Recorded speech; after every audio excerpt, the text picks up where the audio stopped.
The Trial of Clara Ford. The Canadian Broadcasting Corporation presents a play by Alan King, based on the trial of a woman transvestite who, in 1895 in Toronto, was charged with the murder of a youth of 18. The play is part of the series Famous Canadian Trials, produced in the Montreal studios of the CBC. The Queen versus Clara Ford, tried before the Honourable Chancellor Boyd and a jury at Toronto on the 30th day of April, 1895. The charge, murder. At first, the police thought the case would be straightforward, because though murdered men don't usually talk, this one did. I, Frank Westwood, believe that I am about to die. Desire to state the facts connected with my being shot. I heard the bell ring. I then went downstairs and lit the gas. I then walked to the door and opened it slightly, about 14 inches. I saw a man standing on the platform above the outer steps. This man had a mustache, I think, and was about as tall as I am. I can't say as to age. I can't say how he was dressed. I'd had some trouble with Gus Clark. The man who shot me, I think, looked like a man who chummed with him. Possibly it might have been him. Lowe is, I think, his name. He's in the nail works. His Christian name is James. That's when the case stopped being straightforward. Of course, we went and questioned Gus Clark and James Lowe, but they were able to establish beyond any doubt that neither of them could have committed the crime. Well, it isn't often the police have a statement from a murdered man. We had this one, and it was no good. Disappointing. We had to start from the beginning. After a day or two, a neighbor of the Westwoods came to us with some scraps of paper. You see, Sergeant, they have some writing on them. Yeah, just a few words. What does this one say? If you don't... And on this piece it says, I will. Oh, I will what? Doesn't seem to mean much. Do you think this looks like a woman's handwriting, Sergeant? Might be. You know what I think? I think this suggests that the murderer was a woman dressed up as a man. Well, no, I thought that was pretty far-fetched. But then Gus Clark came along with a surprising piece of information. Frank Westwood knew a girl who sometimes dressed as a man. He did? Who is she? Her name's Clara Ford. She's colored. She used to live near the Westwoods. I knew she used to carry a revolver. You say Frank knew her, Mr. Clark? Oh, yeah, sure. About 5 years, I'd say. Well, that was something for us to go on. 2 detectives were sent to interview this Clara Ford. And in view of what they found in her room and what she said, it seemed that the case had become straightforward again. We found a man's suit in her trunk and an unloaded revolver with 4 cartridges. It looked as if it had been fired recently. She said she'd fired 2 shots at ducks the previous spring. And on the night of the murder, she'd been at Toronto Opera House with a girl named Flossie McKay.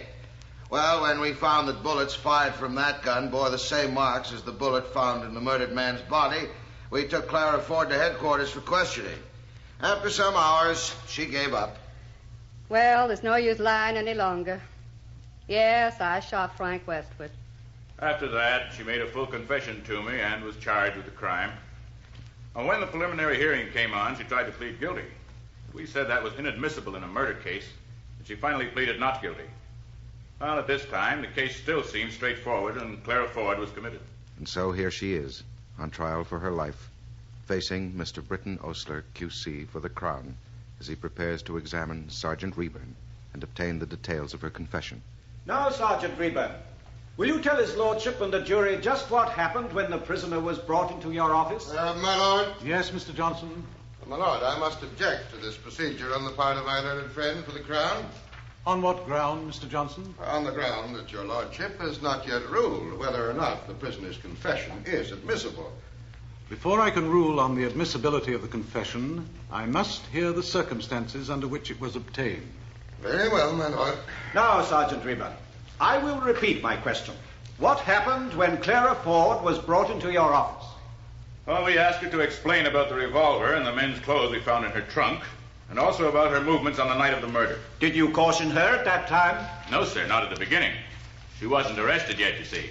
She was just there for questioning. How long was she in your office? Oh, I don't remember exactly, but it was 2 or 3 hours, I'm sure. It was very difficult to get a straight story from her. Did you caution her at any time during the evening? Oh, yes, sir, twice. When? Well, it was after we questioned Flossie McKay. prisoner told us she was at the Opera House that night with this Flossie McKay. But while we were questioning her, another detective was interviewing Flossie. And he came into the room when we were there and said that Flossie McKay had just denied being at the Opera House that night. Well, we asked Clara Ford what she had to say to that, and then she replied... One moment. My lord, what my client replied is an admission, which I submit is part of the confession, which your lordship has not yet ruled as admissible. My lord, I will approach the subject in another way. Sergeant Reburn, as a result of Clara Ford's reply, what did you do? I warned her she had better be careful and not tell us any lies. And then I cautioned her. I said that anything she said would be taken down and might be used in evidence. I see. My lord, I will stop there, subject to your lordship permitting me to continue after you have ruled on the confession. Very well, Mr. Osler. Cross-examination, Mr. Johnson? Cross-examination. I should think there was. Long and tedious, they called it in the newspapers the next day. Kept on asking me about the same things over and over, turning to the jury all the time to make sure they wouldn't miss anything. So then, Sergeant, after you had kept this poor girl in your police sweatbox for something like 3 hours without getting a confession from her, you started to make threats. My lord, I must object to this method of bullying the witness. It is cross-examination, Mr. Osler. I think this witness is capable of taking care of himself. I agree with your lordship. Now, answer my question, Sergeant. After something like 3 hours, you started to make threats. No, sir, I did not. But you did say you had better tell no lie. Yes, sir. And you do not consider that a threat? No, sir, that is just a normal way of telling a person that it makes things worse for them if they don't tell the truth to the police. I see. And how did you say it, Sergeant? In your normal voice, in a conversational tone? Oh, yes. If you don't mind my saying so, you have a rather rough way of speaking. The effect of that... My lord, I really must object to this sort of thing. The jury are perfectly capable of forming their own opinion of the sergeant's manner of speaking. Yes, Mr. Johnson, I think you might omit comments of that nature. Very well, my lord. I have no further questions to ask this witness. Any re-examination, Mr. Osler? No, my lord. Very well, then. Gentlemen of the jury, you will now retire while I discuss certain matters with counsel. The jury retire, and his lordship makes a statement before inviting counsel to submit argument on the subject of the confession's admissibility. So far, Sergeant Reburn's story has been so fragmentary that I have only a very imperfect idea of what actually took place. The defense has taken strong exception to the action of the police. But if the detectives were to be prevented from asking any questions of suspected persons, I cannot see how they can be expected to secure necessary information. Personally, I do not know why a special sanctity should be thus thrown around criminals. Some of my brother judges, I know, hold different views. But if a prisoner chooses to make a statement in spite of warning, I see no reason why it should not be used. In this case, the sergeant warned the prisoner that she had better not say anything, but that if she did, she had better tell no lies. I am prepared to take the confession for what it is worth, and I will reserve a case, if necessary, for a higher court. With respect, my lord, I contend that the remark that she had better tell no lies was a distinct threat, and at once deprived the confession of its voluntary character, which must be essential to its admissibility. I do not agree with you on that point, Mr. Johnson. Sergeant Reburn, it seems to me, made it quite clear that only after a number of discrepancies kept occurring in the prisoner's story did he warn her that she had better say nothing. But if she did speak, that she should tell the truth. The point I would like to make, my lord, is this. The defense has claimed that the onus of proving that the confession was free and voluntary rests with the Crown. I submit this is not so at all, and I am sure your lordship is quite well aware of this. Furthermore, as your lordship knows, the rights of prisoners have been greatly extended by recent legislation. They are now permitted to go into the box and testify on their own behalf, and therefore there is no longer the same necessity to confine the limits of evidence within the narrow limits previously observed. I submit that the warning, "Don't tell lies," was a part of the general caution to the accused. Mr. Johnson, have you anything further to add? No, not now, my lord. Then I rule that the remainder of Sergeant Reburn's evidence, including the confession, shall be given before the jury. We will now adjourn until 1 o'clock. So, after lunch, they got me up in the witness box again, and I told them everything Clara Ford had said, that she had shot Frank Westwood because one evening the previous summer she had met him at the foot of Jameson Avenue and he had tried to knock her down and take improper liberties with her. That on the night of the shooting she had gone to Parkdale where Frank Westwood lived, taken a revolver, changed her clothes for man's attire on the way, and shot the young man. I repeated her detailed description of the journey home along the lake shore and how she changed her clothes once more. And did the accused make any statement about being at the Opera House that night? Yes, sir. She said she told us that at first to try and throw us off the scent. But she admitted now that she hadn't been there. Are you familiar with that locality, Sergeant? Yes, sir. On November 26th, I went over the ground with Inspector Stark and Mr. Curry, the Crown Attorney, and we found everything just as she described it. What happened after the prisoner had concluded her confession? I informed Inspector Stark what happened. He went in to see her, and she repeated the story. Next morning, the prisoner told me she was going to plead guilty, but I urged her to do nothing of the kind and that she should have a lawyer. I told her a plea of guilty would not be accepted in a murder trial, but she insisted. But eventually, she did agree to change her plea? Yes, sir. And at that time, a lawyer was called to look after her interests. Thank you, Sergeant Reba. That will be all. Cross-examination? Yes, my lord. Yes, my lord, indeed. Johnson put on a real performance this time. They called it severe in the papers. But I doubt whether he did his client any good or not. After all, there was her confession, and the jury had heard it all. Somehow, a rumor had got out that Clara Ford was going into the witness box herself. I could hear people discussing I it as wouldn't they miss left tomorrow the for court. anything, Celia. Fancy that girl going into the witness box herself. I know. My husband doesn't agree with it, you know. He says they should never have changed the law. I don't see why not. I always thought it unfair that an accused person couldn't get up there and speak for himself. You swear to tell the truth, the whole truth, and nothing but the truth, so help you God. I do. Now, Miss Ford, would you first tell his lordship and the jury your age and something of your history? Yes, sir. I was born in Toronto and have lived here all my life, about 33 years. Both my parents are dead. I've been pretty constantly employed. Would you tell us now of the events last November when the police first got in touch with you? Yes, sir. I was working at Barnett's shop on York Street next to Mrs. Dorsey's on November 20 last when two men came in. I recognized Detective Sleeman and Porter as the men, and I saw them that day for the first time. I was pressing seams with a large iron when they entered. Sleeman went up to Barnett and began whispering to him. I don't know what he said. Barnett got up and went up onto the step with Sleeman, while Porter stood by the self-feeder looking at me. After a minute or two, Porter says, "Have you got any more girls here?" I says, "No, there's no more." He says, "Are you sure?" And I says, "No, there's no more." He says, "You're pretty busy." And I says, "Yes, we are. We're working day and night." I was alone with Porter while this was going on. And then Sleeman came in again and came over to me and he says, "We want to see your room." I said, "What do you want to see my room for?" He said, "Well, we want to see it." So I put down the iron, went up the stairs between Mrs. Dorsey's and the shop, and Sleeman followed with Porter behind her. Prisoner then told of the discovery of the men's clothes and the revolver in her room, of certain questions being asked her, of how she told the detectives she had only used it to shoot ducks the previous April, and then of how she was taken to headquarters and confronted by Sergeant Rayburn. Rayburn looked me up and down as if he'd snapped my head off and asked me my name and where I lived. He didn't talk at all like he did here yesterday, but more gruffer and snappier. And then he says, Where were you that night? October 6th. "At the theater. How were you dressed? I had on a green skirt and waist, green corduroy vest, white collar and cuffs and tie, this jacket, and a straw hat." Who was with you? Florence McKay. You were seen in Parkdale that night. I was not. Whoever says they saw me there was telling a lie. Do you know Frank Westwood? No. When were you in Parkdale last? On the first or second Sunday after civic holiday. What were you doing wearing men's clothes? I didn't know that there was any harm in wearing men's clothes. Don't you know it's against the law? Well, if it is, what about Vic Steinberg, who goes to the baseball game in Hamilton in men's clothes and then writes it all up in the news? Where did you meet Flossie McKay? On the corner of Bay and Queen Streets, and we went to the Opera House. She waited in the corridor while I got the tickets. I got 35-cent tickets, and we went up into the balcony. I gave our checks to the usher, and he showed us to our seats. We stayed the play out, and then went along Adelaide and up Young. I noticed Wanless's clock as we passed.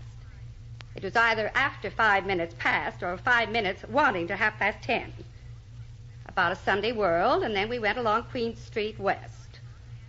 As we were going along, I asked Flossie if she knew that Percy Clark was dead. I'd seen it in the telegram. She said, "No, what did he die of?" I said, "I didn't know, but I thought it was strange that Percy was born the day Priestman was shot."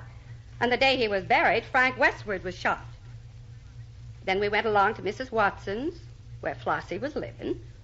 I would not go in as it was late, but I told her to tell Mrs. Watson that she'd been to the theater with me, and that was why she was late. She said that was all right, as Mrs. Watson knew she was going.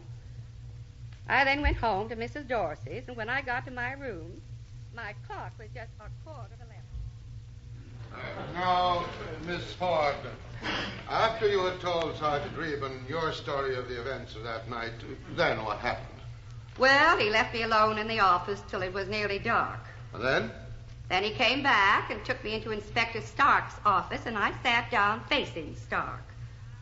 Rayburn says, "No, you're making this all up." And I says, "No, I ain't. It's the truth." "Well," he said, "you didn't get saucy about it." And I said, "Well, I got a right to speak up when I'm telling you the truth." And the prisoner goes on to tell of being left in the matron's room to have her supper, of Rayburn going in and out, and then finally, well after 1 o'clock, of Rayburn making a new attempt to shake her story, bringing some of Clara's friends in, who contradicted Clara's own story of her movements on the night of the shooting, and finally accusing her of lying about having been at the Opera House. You weren't there at all that night, were you? I've told you, yes, I was. Oh, no, you weren't. The young girl says so. My God, if she says that, she's telling a lie. You know Frank Westwood. No, I don't. You've never mentioned his name? No. Never met him at Mrs. Clark's? No. What about this letter? You wrote that? I don't know if I did or not. No, look at these words. Westwood. Frank. You didn't know I had this letter. No, I didn't. I kept telling him I didn't, and then he said, "Now listen to me, Clara. If you don't tell about this, it'll be worse for you. If you were my own sister, I couldn't do more for you." I repeated that I didn't know anything about it, and then he said, "Only tell me what your motive was. Say that he insulted you. There's $500 or $600 offered for this." And with that, he winked. "If you don't," he says, "it'll be the worse for you. But if you tell me all, I won't say a word about it, and I'll see that you're a free woman and walk the streets again." You mean, Miss Ford, you mean that Sergeant Reben actually promised you your freedom if you would confess? Yes, sir. And then what happened? Well, then he looked at his watch and said he had no more time to bother with it and said, "Clara, you're in a net. You can't get out." All this time he'd been walking up and down the room, and every time he said it would be the worse for me if I didn't tell, I said I had nothing to tell. That is true. And then? Then at last I got so confused, seeing they were blaming me for what I hadn't done, and they said they would let me go if I confessed, that I said I did it. And then as I had begun, I went on. I told him how I was dressed, and as he said I had the hat on, I put that in. I thought I might as well make the story to fit everything all the other people had said. But it was a lie from first to last. And the theater story is the truth. I did not shoot Frank Westward or anybody else. I am innocent. At this point, Clara Ford had been in the witness box for 2 hours and 10 minutes. Now, Mr. Dewitt, for the Crown, in place of Mr. Osler, who was forced to be absent owing to the critical illness of his wife, cross-examined Clara for another 3 hours, but was unable to shake either her testimony or her composure. In closing, Dewitt referred to her original plea. "There is one matter that I am sure is still puzzling the minds of his lordship and the jury. Why, if you insist that you made your confession because you were bullied by the police, why, in the magistrate's court, did you make a plea of guilty?" My lord, I object. I submit that the magistrate had no right to ask my client to plead one way or another at that time. Therefore, the matter cannot be referred to in this court. Yes, Mr. Johnson, I am inclined to agree with you. The witness need not answer that question. Very well, my lord. In that case, I have no further cross-examination. Then we will adjourn until 10 o'clock tomorrow morning. Did you ever see anything like it? Standing in that witness box for 5.5 hours, and look at her, smiling and jaunty as if she hadn't a single thing on her mind. Only a woman with nerves of iron could stand it. Only a woman with nerves of iron could have committed a murder in cold blood. Emily, you mean you think she really did it? I only know I'm glad I'm not on the jury and have to make up my mind. One of the things I'm not clear about is whether or not she really was at the theater on the night of October the 6th. Was she at the theater or not? The next morning, the defense called William Melville, an usher at the Opera House. Oh, Clara Ford was there one night that week. I saw her. On Saturday, October 6th? I believe it was.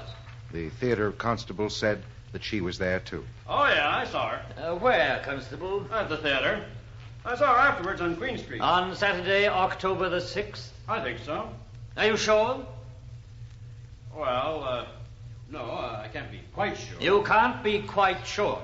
Are you sure whether or not anybody was with her? Oh, I'm sure of that.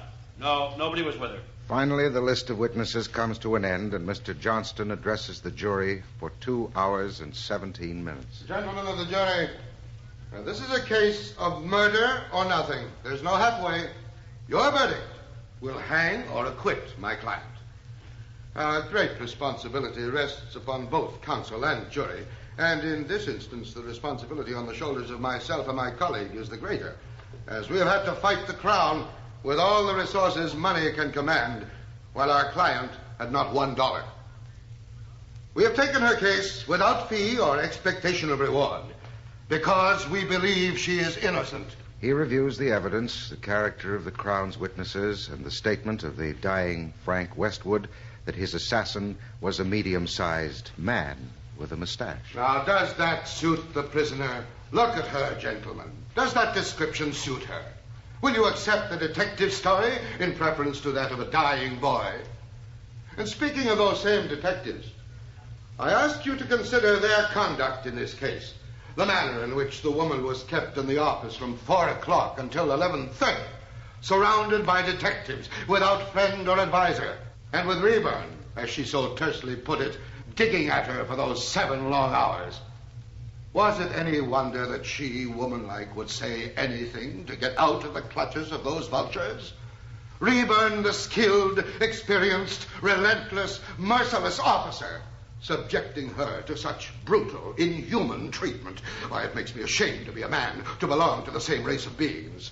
But in spite of that, I say to you that the action of Clara Ford in going into the witness box with her life in her hands and with all the charm and confidence of innocence, telling her story, is one of the boldest, noblest, most heroic acts ever witnessed in a criminal court in this land. Had she been guilty, she would not have dared to do it. Mr. Johnston is finished at 5 o'clock. And Mr. Jewett, for the Crown, begins by defending the police. Grave and more serious aspersions have been cast upon the detectives. But I contend they treated the prisoner with absolute fairness. She was only detained in the office while the necessary inquiries were made, that they might be sure there was sufficient ground for their suspicions. My learned friend has charged them with brutality, inhuman treatment, and perjury. For if he did not charge them with that, what in God's name did he accuse them of? Jewett picks his way through the evidence, pointing up all the discrepancies, admissions, contradictions, and half-truths, and dwells for a moment on the evidence of Flossie McKay. You cannot ignore the evidence of the 15-year-old girl, Flossie McKay, gentlemen of the jury. The accused counting on her to substantiate her statement that they had been together at the Opera House on the fatal night. But what did Flossie say? Clara arranged to take me to the theater, but she never came there. A categorical denial, gentlemen. And you'll remember how, while she was in the witness box, she broke down and admitted that during her first examination by the police, she had tried to make them believe she had been at the theater in Clara's company. But does this not suggest an attempt to make this little child part of a plot? But it will not work, for this is an honest child, and in this courtroom before you and before his lordship, she will not lie. And now, let me call your attention to the conduct of the prisoner herself in the witness box. And I ask you, was it the demeanor of conscious innocence or of bravado, devilment, and recklessness? The court adjourns at 6:30 and resumes after dinner, the jury having elected to continue into the night to reach a conclusion. Spectators are lined out into the street as Chancellor Boyd begins his charge to the jury, going quietly and quickly over the evidence while dwelling for a moment or two on the confession and the actions of the police. A singular feature in this case is the prisoner's confession and the fact that she went into the box to explain it away. Her action in doing this has been declared noble and heroic, but you must not regard it thus. She had to testify in order to explain away her confession and clear herself, and you must be very careful in weighing her evidence. There is an old saying, old as the days of Job: skin for skin, yea, all that a man hath will he give for his life. And the question for you, gentlemen of the jury, is what value under the circumstances can you place upon her testimony? And then her confession. Was it obtained honestly, or was it wrung out of her by Reburn and the other officers as she has alleged? It is a very grave thing to incriminate them on the unsupported testimony of one who stands charged as the prisoner does. In a moment, his lordship is finished, and the jury retire to consider their verdict. In the courtroom, the spectators settle down to what they imagine will be a long wait. There's not much doubt about how the judge feels, do you think, Celia? Doubt? He as good as told them to find her guilty, I'd say. And that is how most of the spectators feel, so that in 1 hour and 3 minutes, so soon that most of them are unprepared for the jury's return, the tension is almost unbearable. Gentlemen of the jury, have you agreed on your verdict? We have. How say you of the prisoner at the bar? Is she guilty or not guilty? Not guilty. For once, decorum was relaxed, and his lordship sat back quietly, writing. Not even an officer of the court raised his voice to demand silence. And then it was seen that the judge was about to speak. Clara Ford, stand up. The jury has acquitted you of the crime with which you were charged. I am not surprised at the result, and for your sake I am glad. I am not sorry at the verdict, as it has cleared your character and also the character of the poor young fellow who is dead. Let me say one word more. Be kind to the young girl, Florence McKay, who has shown her love for you, though she was compelled to testify against you. I ask you to be kind to her. Treat her gently and lovingly. You are free. Thank you, sir. In the words of the reporter who covered the case for the Toronto Globe, from that moment, all order and decorum was thrown to the winds as the mob rushed round to the dock to shake hands with and congratulate the liberated woman. On arriving at Mrs. Dorsey's, as many as were able crowded into the little shop where the heroine of the hour made a little speech to her admirers and held a levee until after midnight. No one else was ever charged with the murder of Frank Westwood. The Trial of Clara Ford was produced in Montreal by Rupert Kaplan as part of the series Famous Canadian Trials. Script by Alan King, based on research by R.S. Lambert. Leading roles were played by Eileen Clifford, Henry Raymer, Percy Rodriguez, Albert Miller, Hollis Thomas, Howard Rishpan, Donnelly Rhodes, Gordon Atkinson, Kenneth Cully, Philip Nielsen, Gary Files, Gladys Richards, and Doris Mallis. The program was presented by this station through the facilities of the International Service of the Canadian Broadcasting Corporation. The Canadian Broadcasting Corporation presents a play by Alan King, based on the trial of Hesse Gray, charged in 1895 with the murder of an elderly Ontario farmer. The play is part of the CBC series Famous Canadian Trials, produced in the Montreal studios of the CBC. The Trial of Hesse Gray. One thing we never expected was to see that dirty, good-for-nothing family of Greys back in our part of Ontario. When they disappeared, Otonabee Township was well rid of them, and now here they were back again with the father and mother charged with murder. Of course, we were all in court to see the trial. On September 26, 1895, before the Honorable Chancellor Boyd, for the Crown R.C. Clute, Q.C., for the defense W.A. Stratton. It was a year and a half since poor David Scully died in that terrible fire. Of course, his farm belonged to the Greys after that. They had made an arrangement with Mr. Scully that he would turn the farm over to them in exchange for their looking after him for the rest of his life. They didn't keep it long after the fire, sold it for $1,000, and went to Florida. Good riddance, we all said. Oh, the rumors that have flown about since then. Enough in them to make the government send their best detective after the Greys and bring them back. Mr. John Wilson Murray, that was. And I know he had quite a time with them. I found them in a terrible condition of poverty and squalor. The children dirty and practically naked. Well, after I arrived with the extradition order, the sheriff of this town of Ocala, where they were, and his wife and some of the townsfolk, washed the children and made up a purse and bought them some clothes.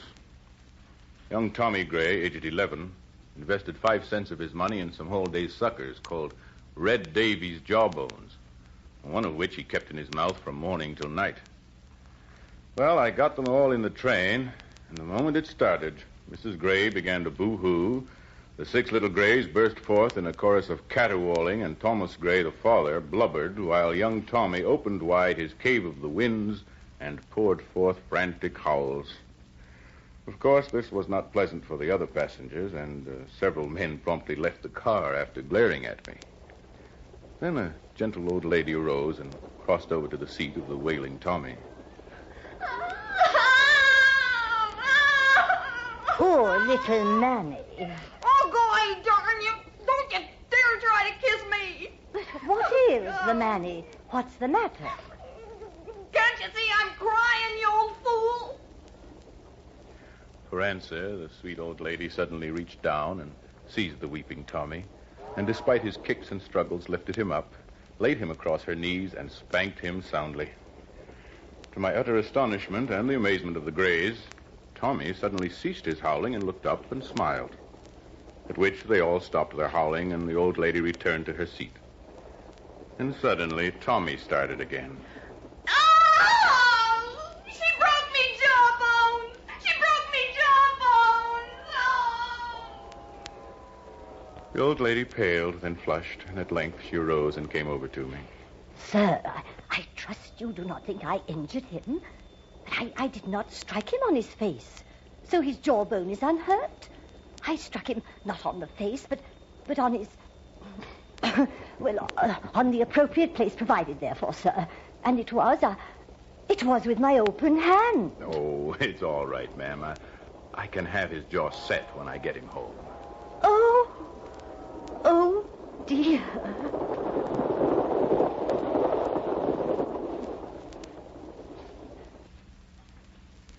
The old lady gave me a most mystified look and went back to her seat, while Tommy produced some of the broken Red Davy's jawbones from his pocket and sat there contentedly sucking one.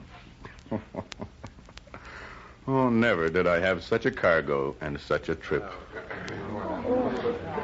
So now, here were Thomas and Hessie Gray with their 7 dirty children in court, one only a babe in arms, and by her appearance with another on the way. The Crown were trying her first on the murder charge, and Mr. Clute began to tell the jury about the evidence they were going to hear. You will hear evidence, gentlemen of the jury, to the effect that after David Scully made the agreement with the Greys to turn his farm over to them after his death, this was in 1892, in exchange for free board and lodging for the remainder of his life, the old gentleman improved in health and vigor.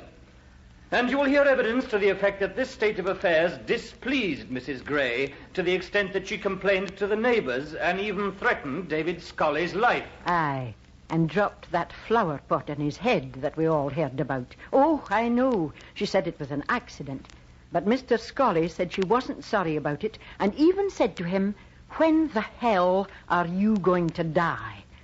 That woman hadn't a trace of human feeling in her body. You will also hear evidence, gentlemen of the jury, that David Scully consulted with his neighbors and, on their advice, offered to buy his farm back from the Greys, but withdrew his offer when Thomas Gray asked for $1,300. After this, relations were very strained between Scully and Mr. and Mrs. Gray. That's putting it mildly. Well, Mr. Clute went on outlining the case against Mrs. Gray, and then he called his witnesses. Zacchaeus Burnham was at the fire quite early on. It was James McGregor who came and wakened me and my son. At what time was that, Mr. Burnham? Oh, about 2 a.m. I was over at the Scully farm within 7 or 8 minutes. And what was the situation then? Well, the roof hadn't fallen in yet. You're speaking now of the main house? Yes. The whole east end of it was burned out, but not the west. I asked about Mr. Scully, but someone said he was in the house. I wanted to help to get him out, but the fire was so hot we couldn't get near the house. You did not see Mr. Scully's body that night? No, sir. But I went back to the farm in the morning. Did you see it then? Yes. Mr. John Weir had come over by that time, and we both looked for the body. I pointed out to him where I thought the body would probably be, and we dug a trench around the spot. Where was this spot? Underneath the old gentleman's bedroom. But in our digging, we went through to the cellar. We didn't know there was a cellar until that time. And did you find the body where you expected? No, sir. It was in a corner of the cellar, lying on a straw mattress, covered with a blanket and a layer of lath and plaster. Will you tell his lordship and the jury what condition the body was in when you found it? The bedclothes were tucked in around it, and underneath them his arms were folded across his chest. 1 foot was burned off the body at the instep, and the head was missing.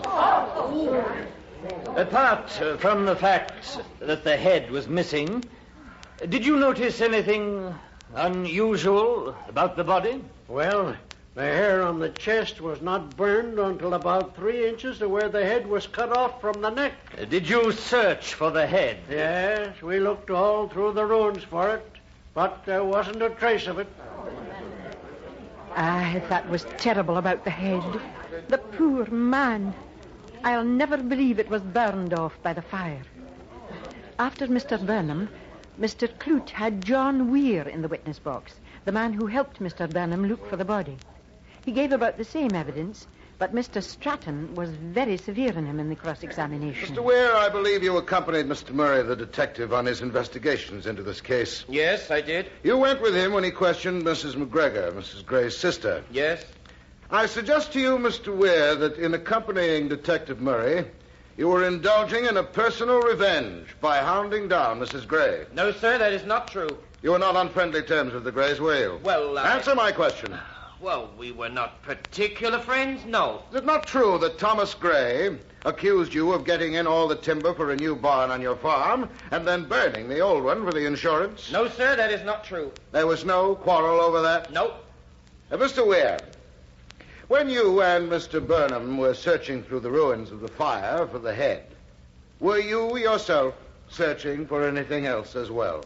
I don't know what you mean. I mean, were you searching for David Scully's money box? No, sir, I was not. But is it not true that at some time before David Scully's death, you had given him a note, after which you were accused of forgery for having changed the figures on it? I was never accused of forgery. And you were not poking about in the ruins trying to find Scully's money box? No. I believe that you have a sister, Mr. Weir. Or rather, had a sister who was murdered. That is true. Now, I suggest to you that as a result of that unfortunate happening, you have, ever since, been a monomaniac on the murder question. No, that is not so. One more question, Mr. Weir. You're acquainted with Mr. Lavelle of this neighborhood? Yes, I know Mr. Lavelle. Did you at any time say to Mr. Lavelle that when David Scully made a contract with the Grays, he put a nail in his coffin? No, I never said that to Mr. Lavelle. You never said that at any time? Never. Thank you. That will be all. Oh, that John Weir. He'd deny his own name if it suited him. As far as saying that David Scully put a nail in his own coffin, I've no doubt he thought it at least. And so did I. The old man was so healthy and strong, the Grays thought they would never get the farm. Soon after John Weir, Mr. Clute called Dr. Caven to describe the body when he saw it. Oh, it was horrible. I didn't see the body until it was exhumed on June the 1st, 1895, 16 months after the fire. Will you describe its condition, Dr. Caven? When I saw it, it was still clothed in 2 shirts, drawers, and socks. The shirts showed evidence of fire around the neck. The head was missing. The chest was covered with thick hair, which was untouched by the fire. The collarbones and neck vertebrae were destroyed. The left shoulder blade was missing. The right shoulder badly burned. The upper parts of both arms were badly burned. All the ribs on the left side were burned, but not on the right side. Will you look at Exhibits 5 to 8 and tell us what they are? These are the neck vertebrae from the body. What can you tell us about their condition? Well, as you'll see, the back part of them is comparatively intact, while the front part is destroyed. In your opinion, Doctor, could this condition have been produced if the head had been attached to these vertebrae? No, the head must have been severed before this condition was produced. Have you been able to come to any conclusion as to whether or not David Scully was alive when the fire reached him? It's only an opinion, of course, but I can't conceive of the deceased being alive when the fire reached him, as the hands were calmly crossed, whereas if he had suffered, there would be evidence of a struggle. It was awful to listen to the doctor calmly describing all these horrible things. And it was about as bad when Mr. Stratton cross-examined him. Did you find any traces of blood on the underclothes of the deceased? No, I did not. Or on his shirt? No. Did you, in fact, discover any signs of violence? No, I did not, although there was evidence of fracture of the neck bones. But that could be caused, perhaps, by, a falling beam or something of that nature. It could, yes. Is it not true that a 3-inch nail was found penetrating the chest? Yes, I assumed it had been driven in by some falling debris. Do you consider it possible, Doctor, that the heat of the fire could have consumed the head? It is possible. Assuming the heat was very intense, of course. Yeah. You've mentioned that the body was, in your opinion, peacefully arranged. I would like you to tell his lordship and the jury if you can conceive of any way in which the deceased could have come to a peaceful death in the midst of these terrible conditions. Well, it could happen, of course. By the deceased having inhaled carbolic acid gas, perhaps. Yes, that's what I had in mind. And where would that carbolic acid gas come from? Oh, it's often given off by burning wood. There might well be enough given off in a fire of this nature to cause unconsciousness and even death. Thank you, Dr. Caven. That will be all. After Dr. Caven came Dr. Primrose, but he ought to have been called by the defense because he said nobody could have cut off the old man's head without spilling a great deal of blood. Oh, after that came the McGregors. First him and then her. She was Mrs. Gray's sister. He said that when he got to the fire, he got there too late to do anything about saving Scully. And then he talked about Mrs. Gray and the threats she used to make. I'll poison the old brute, she said, and more than once. And I believe him. Mrs. McGregor, of course, didn't want to give evidence against her sister, but she had to. I understand your reluctance, Mrs. McGregor, but we must have the truth. It is true, is it not, that you have had several conversations about David Scully with your sister, Mrs. Gray? Yes, I did. Can you remember when the last conversation took place? It was, now let me see. I think it was the second Saturday in November. That was the November before the fire. Can you remember what was said on that occasion? Well, Hetty, that's my sister. Hetty said something about having a sort of a quarrel with the old fella. You mean the deceased, David Scully? That's right. And she made a sort of a threat. Just what did she say, Mrs. McGregor? Well, it was about what she might want to do. I'm afraid I must ask you to give us the exact words, as far as you remember them, Mrs. McGregor. Well, she said, if something isn't done with the old devil, he's likely to live as long as me. And what did you say to that? I said, I suppose, Hetty, that will be as long as God lets him. Go on. Well, then my sister said, no, I'll be damned if he will. I won't let him. Of course, I was shocked, and I asked my sister what she meant. And she said, I mean that I shall watch my chance some dark night and shoot him. And what did you say to that? Well, I warned her. I said that murder could never be hidden and that she would be found out. And what did your sister say then? Well, she...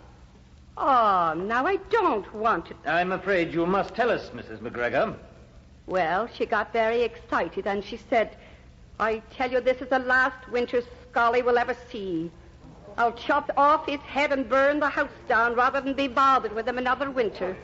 And how the hell would it be known then?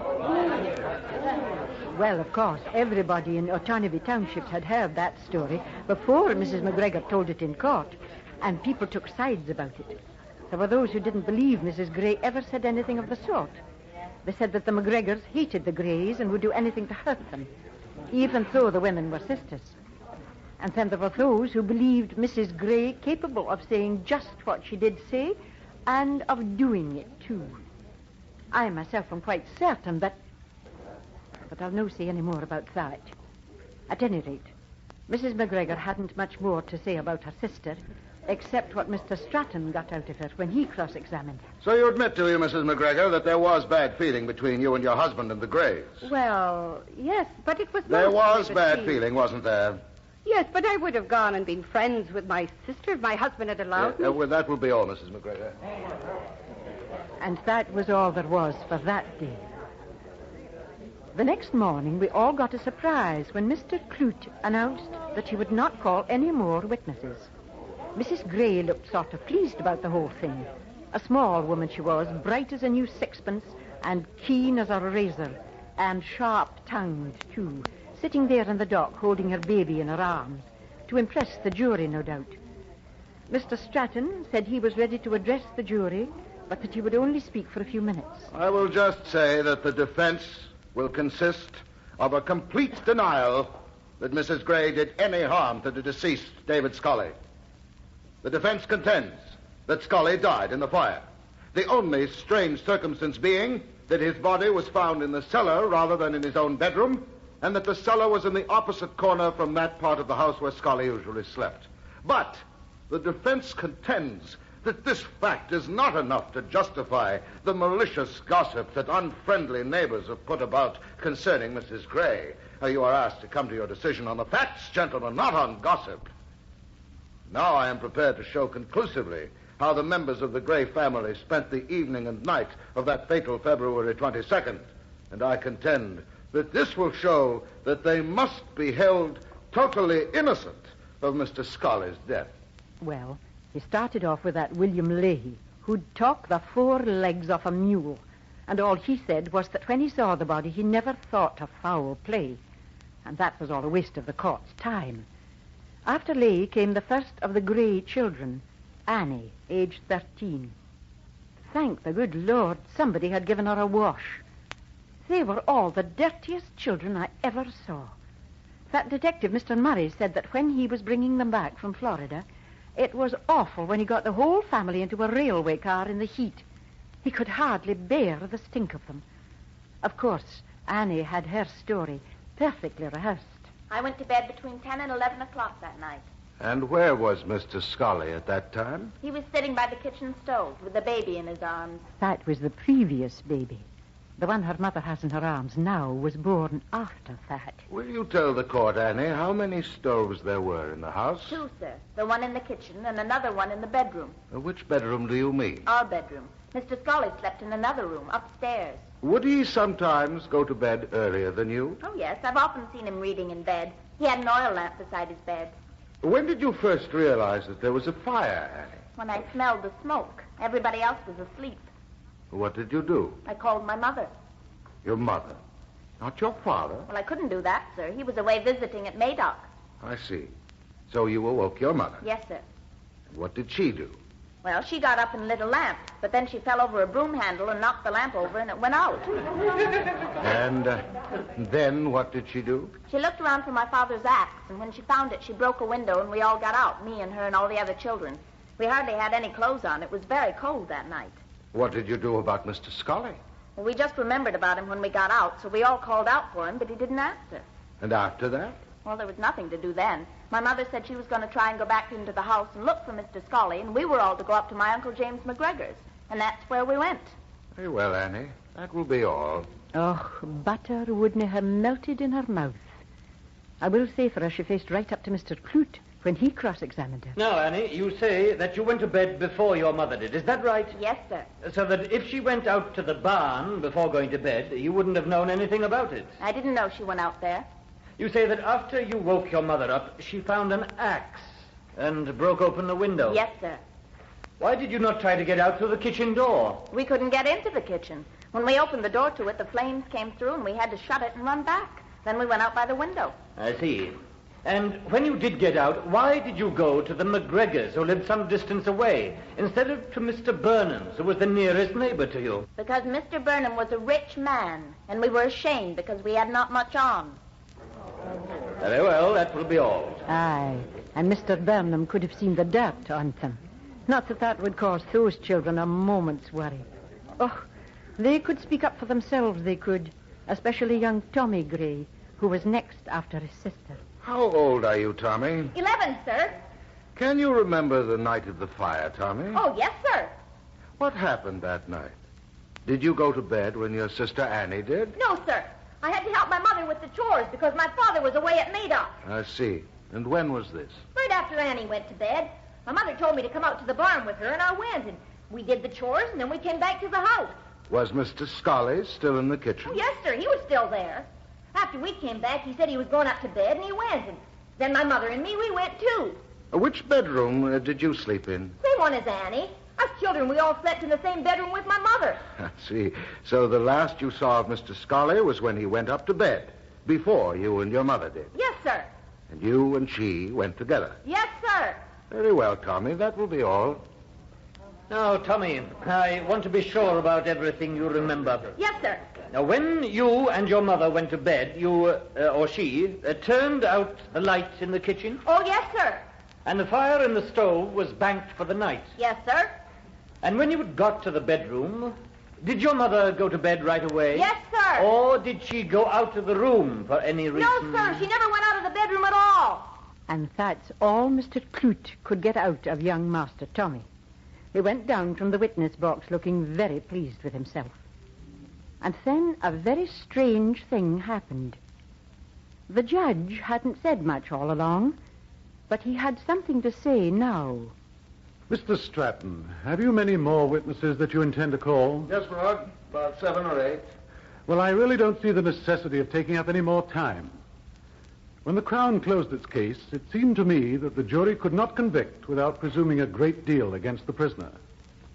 But now the Crown's case has been convincingly refuted by the defense witnesses that you have called so far, who appear to me to be telling the truth. Their story shows that Scully was alive at bedtime, and that he went upstairs as usual, while Mrs. Gray went to bed downstairs. The Crown has failed to bring Scully and Mrs. Gray together after that hour.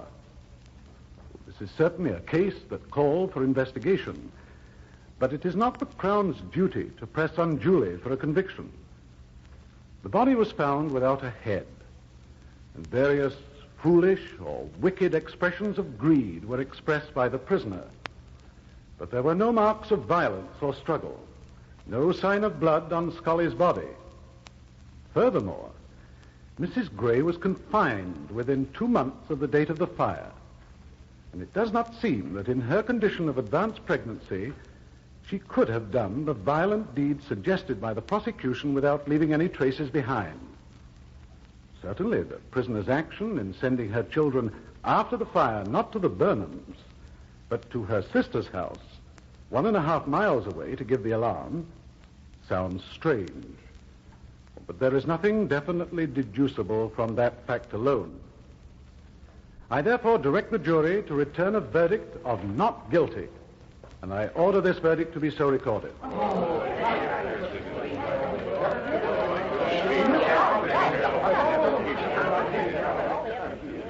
Well, I can tell you I was pretty surprised when that happened.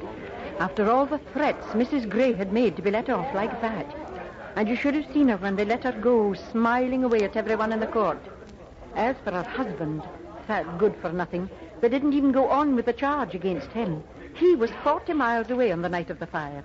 So if they couldn't convict her, they certainly could never make a case against him. Oh, I suppose I should be fair and say that the judge was quite right. It was a poor case the Crown made. And if a person is acquitted by a jury, well, it's the Christian thing to say no more about it. Mind you, I wouldn't go as far as some people, the way they were written up by the reporter in the Globe. The general sympathy in this vicinity with the Grays is likely to take a tangible form. And already steps are afoot to get up a subscription to set them on their feet again. Many of Peterborough's leading citizens are interesting themselves in the matter, as there is a strong feeling abroad that the couple has been very hardly used. Aye. Well, that's as may be. For myself, I couldn't help thinking of that poor old man, David Scully, who never hurt anybody, being burned like that and having his head cut off. They didn't get a subscription out of me, and I'm just as glad, because when the Greys got the money, they just disappeared. Nobody knows what happened to them or the children, any more than anybody knows just exactly what did happen on that terrible night in February. The Trial of Hesse Gray was produced in Montreal by Rupert Kaplan as part of the CBC series Famous Canadian Trials. The script was written by Len Peterson, and leading roles were played by Eleanor Stewart, Henry Raymer, Eileen Clifford, Albert Miller, Percy Rodriguez, Powys Thomas, Martha Henry, Gerald Rowan, Philip Nielsen, Margaret Cunningham, John Codner, Howard Rishpan, and Kay Tremblay. The program was presented by this station through the facilities of the international service of the Canadian Broadcasting Corporation. The Boer Case. The Canadian Broadcasting Corporation presents a play by Alan King, based on an historic murder trial which took place in Alberta in the late 1920s. It was a trial in which the skills of a mind reader were used to bring about a confession. The play is part of the series Famous Canadian Trials, produced in the Montreal studios of the CBC. The Boer Case. On July the 9th, 1928, 4 persons were murdered on the ranch of Mr. Henry Boer in Alberta. As chief of police at Edmonton, it became my duty to conduct an investigation. By the time of the inquest, we had examined everybody who might be in any way concerned with the murder, followed up every clue, and studied every shred of evidence. And it all proved a complete waste of time. We didn't know who had done the shooting. We hadn't even a theory. In other words, we were baffled. And at the conclusion of the inquest, the coroner's jury could do no better than bring in a verdict of death by shooting by person or persons unknown. They had heard every shred of evidence there was, beginning with that of Constable Olson of Manville, Alberta. Our office received word that 4 persons had been killed on a farm belonging to Mr. Henry Boer, about 80 miles from Manville, and I was sent to investigate. I was met by Henry Boer, his son Vernon, and a neighbor named Charles Stevenson, who had been visiting at the time of the shooting. Henry Boer was in a state of shock, but he was able to show me 3 of the victims. Who were they, Constable Olson? Well, the first was Mr. Boer's wife, Rose, who'd apparently been shot as she sat at a table in the dining room. I found 3 bullet holes in her neck. The second victim was Mr. Boer's eldest son, Fred. His body was lying face upwards on the floor of the kitchen, and it appeared that he'd been killed by a bullet in the mouth, which had thrown him backwards.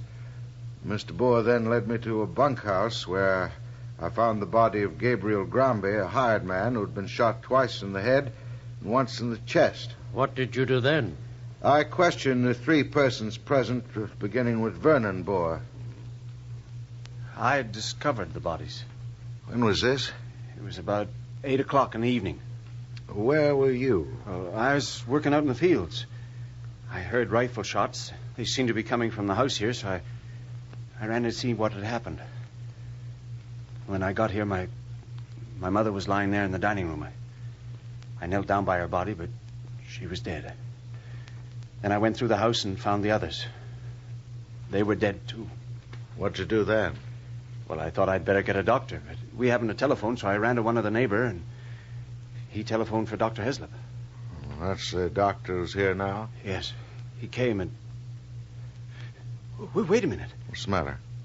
Rogic. I haven't seen him around. Who's he? The other hired man. Kind of strange that we haven't seen him. Maybe he was the one... Where do you think he might be? I don't know. Come on, all of you. Did you conduct a search for Rozic, Constable? Yes, sir. We found him in the barn, or rather his body. He'd been shot twice in the head. What did you do then?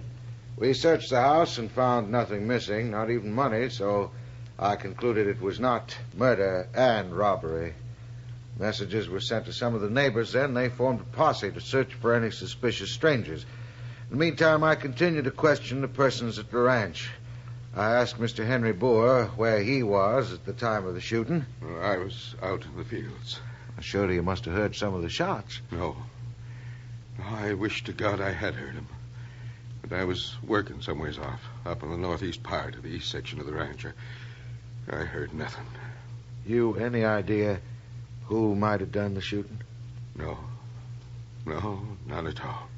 Miss Boer, had your wife any enemies that you know of? Enemies? Oh, no, that couldn't be. Rose was one of the best-loved women in these parts. She was always doing something for the neighbors. Everybody loved her. All right, Mr. Boer. I know it's pretty hard on you. You just take it easy for a while. Thank you, Constable. Mr. Stevenson. Charles Stevenson, is it? Yes. Your neighbor, is that right? Yeah. Well, now, how did you happen to be on the Boer ranch at the time? Well, Henry asked me to come over. He had a new farm equipment catalog. He wanted me to have a look at it and see what I thought about going in with him to buy a new harvester. That's right, Constable. That's quite right. Then what did you do, Constable? Well, about that time, Dr. Heslip had finished his examination, so I asked him to take Henry Boer, Vernon, and Charles Stevenson over to Mr. Stevenson's place to see that they stayed there. Then I sent a message to Edmonton Police Headquarters, and they sent down Detective Leslie and Inspector Longacre. And they took over, did they? Yes, sir. Thank you, Constable. Longacre and Leslie were my men. I sent them down figuring they could clean up the case without me. A few days later, Leslie sent in his report, which was just about the same as the evidence he gave at the inquest. We tested the entire house for fingerprints. Found a great many. Were you able to determine whose they were, Mr. Leslie? Yes, sir. They all belonged either to members of the Boer family or to the hired hands. What other investigations did you make? Well, first of all, we searched for either a revolver or a rifle, but we were unable to find one anywhere. And the strangest thing of all was that not only were there no shells, there were no bullets to be found either. Do you mean that the bullets that had killed the victims were not there? That's right, sir. The killer must have gone over the house carefully and picked up every bullet and shell that had been fired. At least all except one. We did find one. And where was that? Well, it was lying in some dirty water in a dishpan. We couldn't determine how it got there, but obviously the murderer overlooked it. It was hard to see. Can you say what kind of a bullet it was? Yes, sir. It had been fired from a .303 rifle. We tested it for fingerprints, but there weren't any. We made a new search for the rifle it might have been fired from, but all we found was an old shotgun and a .22, and they obviously hadn't been fired recently. No .303? No, sir. When we found the bullet, we asked if anyone owned a .303. Mr. Stevenson said he did. That is Charles Stevenson, the neighbor who was there? Yes, sir. Well, when he told me that, I asked him where the rifle was, but he said it was missing. I asked him to explain, and he said that while he had been in church the previous Sunday, the rifle had disappeared from his house. And then you continued your investigations, did you? Yes, sir, as far as I could. We were unable to find any further evidence that pointed in any way to the three persons who were on the farm that day. Mr. Boer Sr., Vernon Boer, or Charles Stevenson. And finally, Inspector Longacre and I went back to Edmonton, made our report to Chief Gear. Very well. Thank you, Detective Leslie. Yes, sir. Call Dr. Heslip. Dr. Heslip described what he had found, the nature of the wounds and so on, and was pretty well able to fix the various times of death. Mrs. Boer appears to have been the first victim. She was shot at the table where she was sitting cleaning strawberries. Her son Fred was killed next, probably when he started towards the dining room after hearing the shots. And the two hired men, Rossett and Crombie, were they killed at the same time, Doctor? No. As far as I could estimate, Rossick was killed about half an hour after the other two, and Crombie about 2 hours later. This would agree with the evidence already given by some of the neighbors who say they heard shots about those times. That is to say, about 6, 6:30, and 8 o'clock. Thank you, Doctor. The trouble was that none of the neighbors who heard the shots paid any attention to them. There was usually someone out hunting, and the sound of shooting was quite common. After Dr. Heslop gave his evidence and was followed by some of the neighbors, Vernon Boer was called to the stand. Mr. Boer, you heard the evidence of Robert Scott, did you? Yes, sir. He stated that he had driven down the road which passes your ranch about 6:30, and that he stopped to talk to you. Is that correct? Yes, sir. We were talking about various things, and then Roger came up and asked me what other chores were to be done that evening. And what did you tell him? I told him to go over the barn and feed the pigs. What have you to say about hearing any shots? Well, I think I did hear some shots about 8 o'clock, but I didn't pay any attention to them. I thought maybe it was a tractor backfiring or someone shooting at a fox, maybe Charlie Stevenson. You didn't trouble to find out what they were? No, sir. On the farm, you hear shooting all the time. Yes. All right, Mr. Boer. Call Charles Stevenson.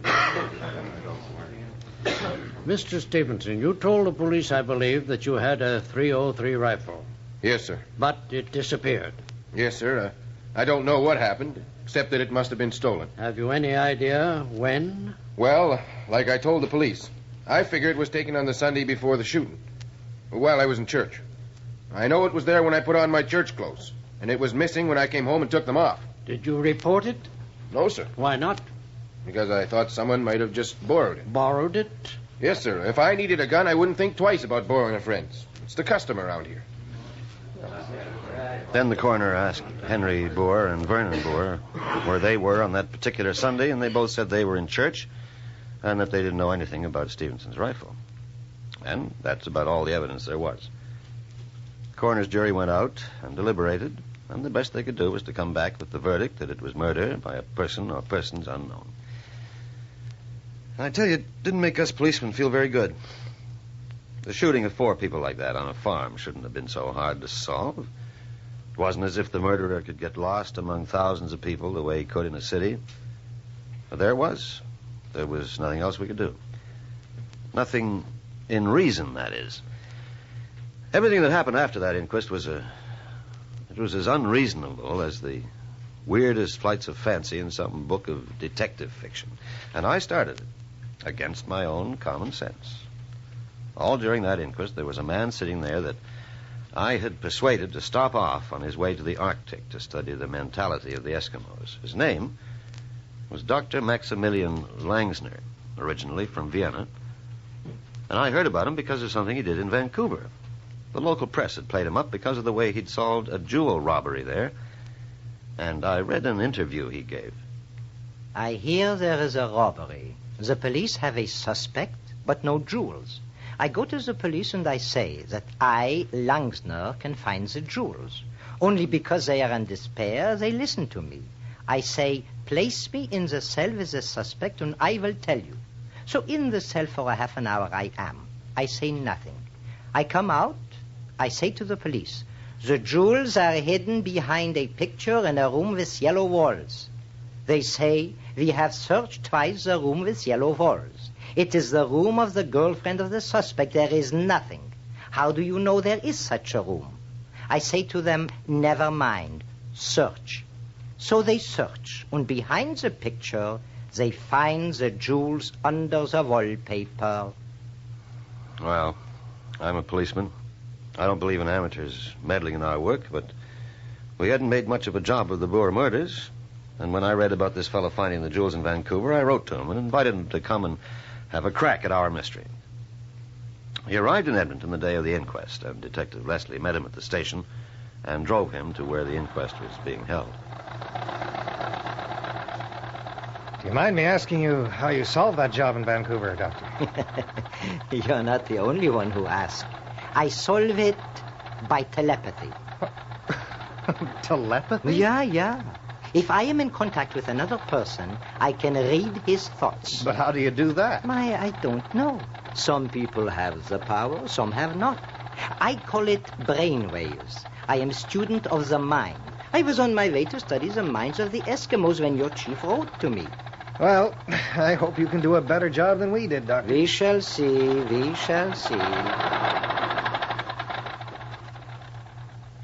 So this was the man who sat all through the coroner's inquest, saying nothing, but watching and listening very intently. After it was over, he and Leslie came into my office. Well, Chief, that didn't get us anywhere, did it? No. But before I ask Dr. Langsner for his opinion, I'd like to mention just how it looks to me. Seems to me that there are 3 people who could be guilty. Henry Boer, the father, Vernon Boer, the son, and Charles Stevenson, the neighbor. Agreed? Sure. But the trouble is that none of them has a motive. Henry thought the world of his wife. He's completely broken up by her death. And Vernon, he hasn't got the slightest reason for killing his mother. And certainly Charles Stevenson hasn't. Well, what do you think, then, Chief? I think that there's a psychopathic killer loose somewhere. Someone who kills without rhyme or reason. And that's the man we've got to get hold of. I think you're probably right. Dr. Langsner, you've seen all the suspects and heard all the evidence. You know as much about it now as we do. What is your opinion? First, I disagree that there are 3 suspects. There is only one. Only one? Yeah, only one. The man who killed all those 4 people is Vernon Boer. Vernon Boer? Vernon? Yeah, that I know. But how can you be so sure?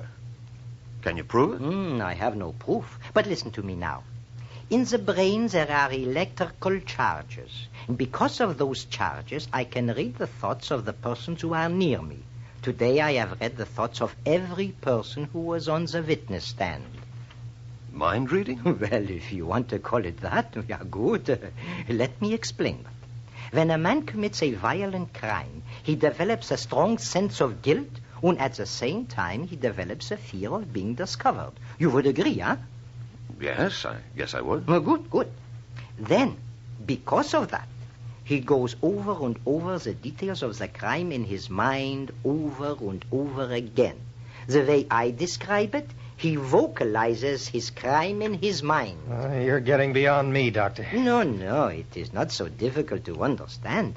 If you have some problem worrying you, do you not think it over and over? And sometimes you cannot sleep because thinking about it, huh? Well, yes, that's true. Yeah, then you see, your mind is full of it. And in such a case, I can read your thoughts as I did today, huh? And what was Vernon Boer thinking? I would like to be closer to him. But I do know he is worried. And he will give us a clue. The clue we'd like to find is a rifle. Did you, read anything about that? Yeah. I can tell you where is the rifle. It was when Charles Stevenson was telling how his rifle was lost. Yes, I remember. While he was telling, Vernon was thinking very hard, because it would be dangerous for him if the rifle was found. So when he is thinking, I am reading his mind, and I see where he has put the rifle.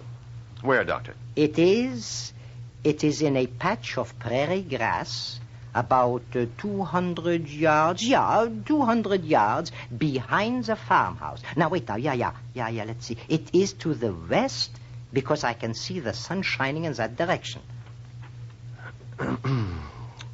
Are you sure of that, Doctor? Yeah, I am sure. That is what he is thinking. It is a very clear picture. All right, then. Will you come out with us to the Boer farm tomorrow morning? Why, of course. Am I not here to help you?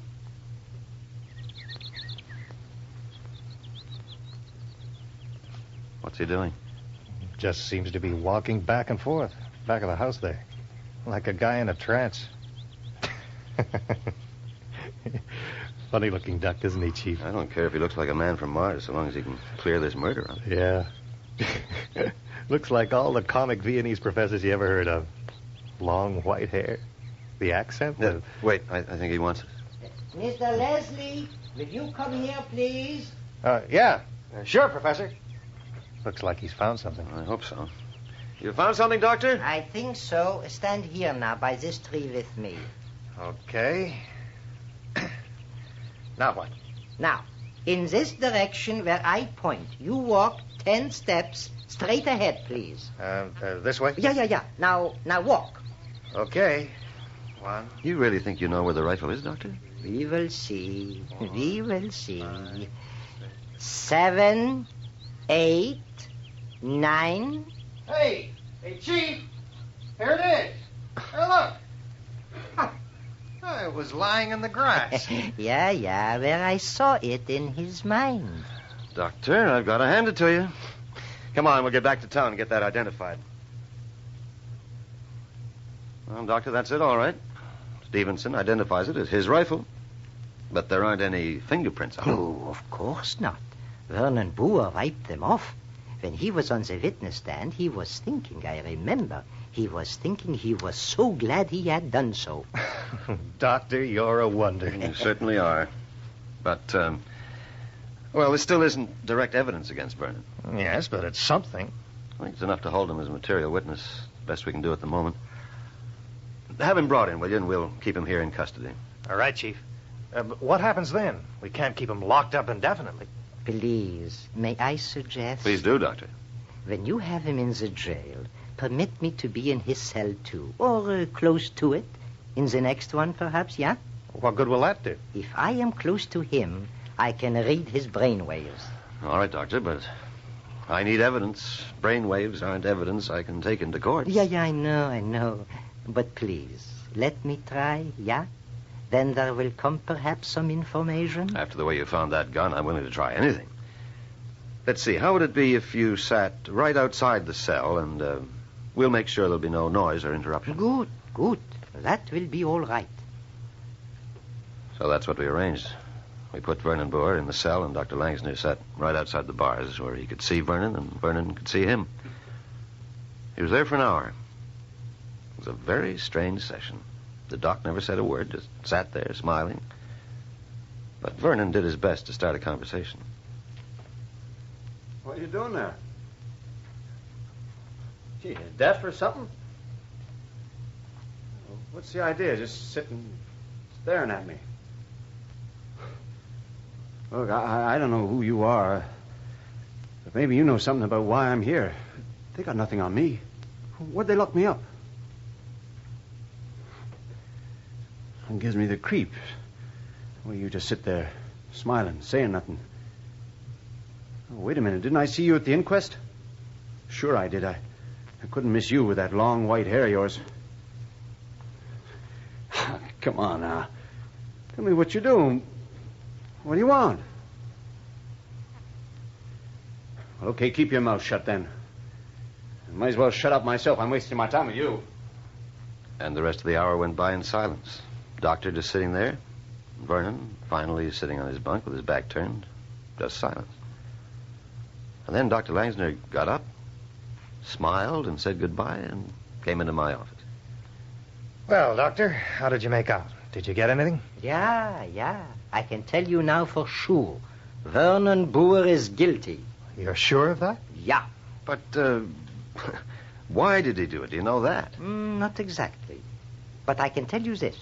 He hated his mother, and that is why he killed her. Hated her? Yeah. But I cannot tell yet why. And he is not sorry for killing her. When he went into the dining room to kill her, she was sitting there at the table, and she spoke to him without turning around. This somehow startled him. He became very angry, and he shot her 3 times. It's incredible. But what about his brother? He is sorry for that. But he could not help it. His brother came to the door when he heard the shots. When Vernon killed him, so he would not tell what Vernon had done. I see. But what about the hired men? Rosick and Crombie, they didn't know what had happened. No, they did not know. But after the shooting, Vernon must hide the gun, no? So he goes out to the fields to find a place to hide it. And he is afraid that Rosick is watching him, so he kills him too. And Crombie? He is sad about that too. See, he likes Crombie, but he thinks for a long time, and he believes there is a danger from him. So after 2 hours, he looks for him and kills him too. So all witnesses are dead, you see. Well, it makes sense. That may very well be true, but how are we going to prove it? I think there is a way. You see, Vernon Boer is afraid of some woman. You should find her. What woman? What's she got to do with it? This is what I read from Vernon's mind. On Sunday, he steals the gun from Charles Stevenson. Yes. Stevenson said it was stolen while he was at church. But Vernon was at church, too. We have proof. Yeah, but this woman, she sees him go out of the church. It was while the sermon was being given. But you can't tell who she is? She was wearing, what do you call, a bonnet like this. Oh, a poke bonnet? Yeah, a poke bonnet. And she has small, dark eyes and a long, square jaw. She was sitting in the pew next to the last and left of the center aisle. She saw him leave, and she watched for him to come back. Does he know that? Oh, yeah, he knows. And he is afraid of her.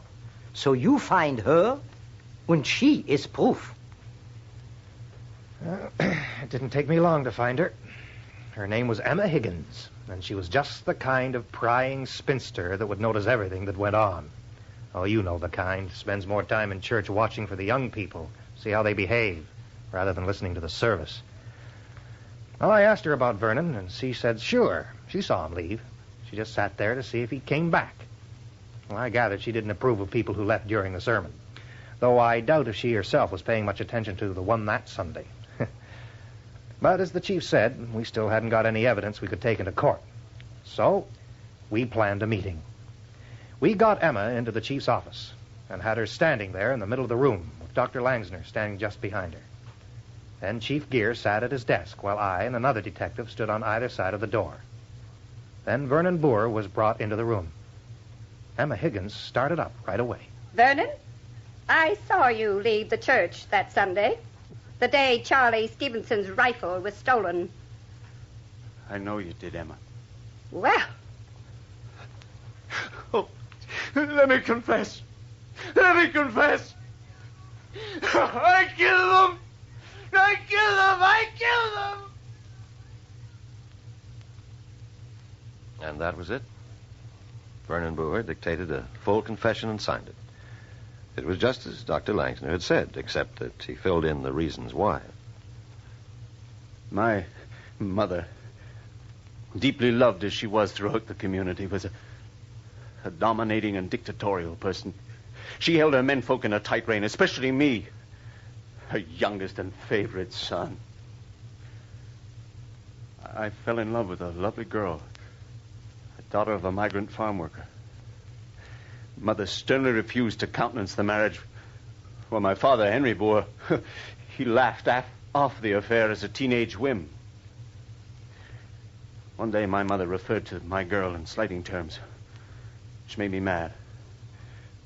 I brought her to the farm on a visit one Sunday afternoon. My mother told her to leave the place at once. My resentment blazed up, and the result was my decision to kill my mother. That same evening, I borrowed the .303 rifle from Charlie Stevenson while he was in church. As for the reasons why he killed the others, Dr. Langsner had told us that, and the confession confirmed it. Vernon went on trial for murder in the spring, but that confession almost amounted to a plea of guilty. It was all over quickly, and he was hanged on April 16th, 1929. The only mystery remaining was how Dr. Langsner read Vernon's mind. Are there electrical charges in the brain that make waves? I don't know. And the professor never had a chance to develop his theories because he died soon after up among the Eskimos while he was studying their patterns of thought. He wasn't there to give evidence at the trial. What jury would have believed him? For that matter, do you think a down-to-earth policeman like me would have believed what Langsner did if I hadn't seen it with my own eyes? The Boer case was produced in Montreal by Rupert Kaplan as part of the CBC series Famous Canadian Trials. Script by Alan King, based on research by R.S. Lambert. Leading roles were played by Bud Knapp, Henry Raymer, Leo Chichery, Albert Miller, Donnelly Rhodes, Walter Massey, Henry Hovenkamp, Norman Tavis, and Eileen Clifford. The program was presented by this station through the facilities of the International Service of the Canadian Broadcasting Corporation. The Death of a Bitter Dream.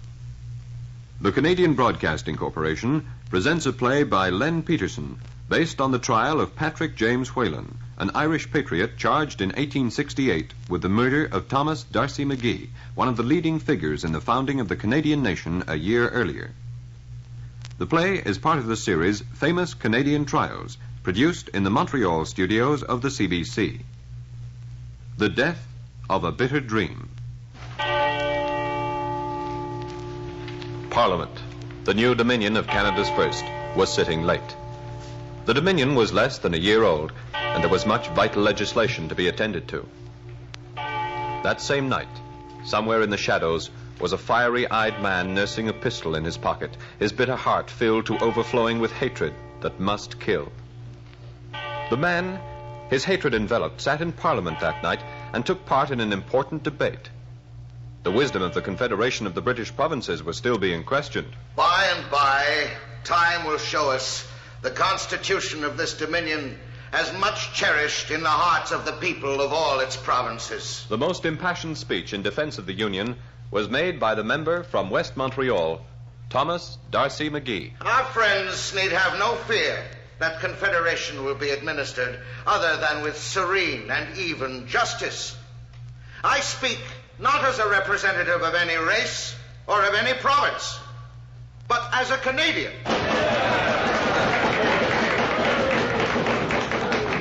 That speech on the 6th of April, 1868, was to be Thomas D'Arcy McGee's last to the House. After adjournment, well past midnight, he chatted for a moment with the Prime Minister, Sir John A. Macdonald, then walked downstairs to the restaurant, bought a cigar, lit it, and made his way toward the main entrance.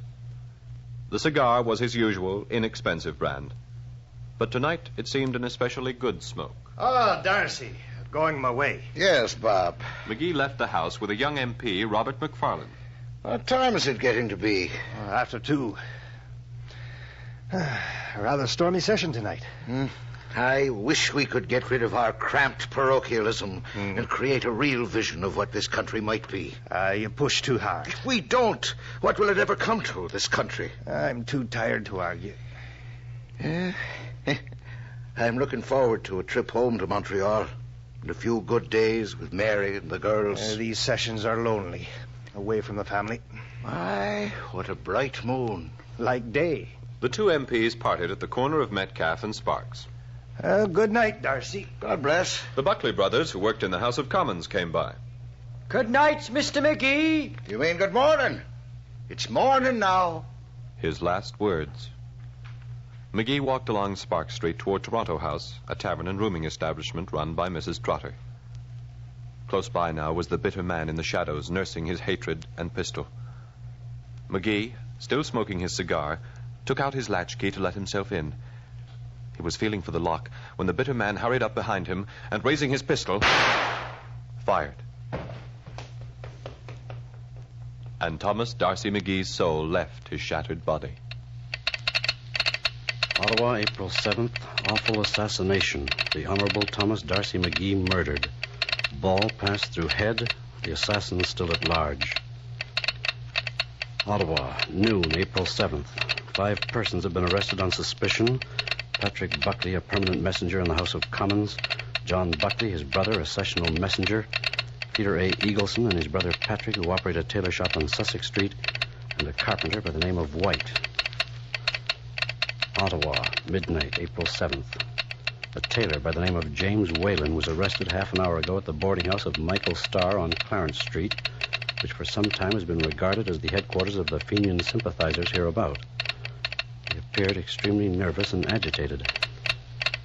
Thomas D'Arcy McGee was buried in Montreal on April the 13th, 1868, his 43rd birthday, and mourned by a shocked nation. The list of arrested is a long one, but the weight of evidence seems to grow strongest against the tailor, James Whalen.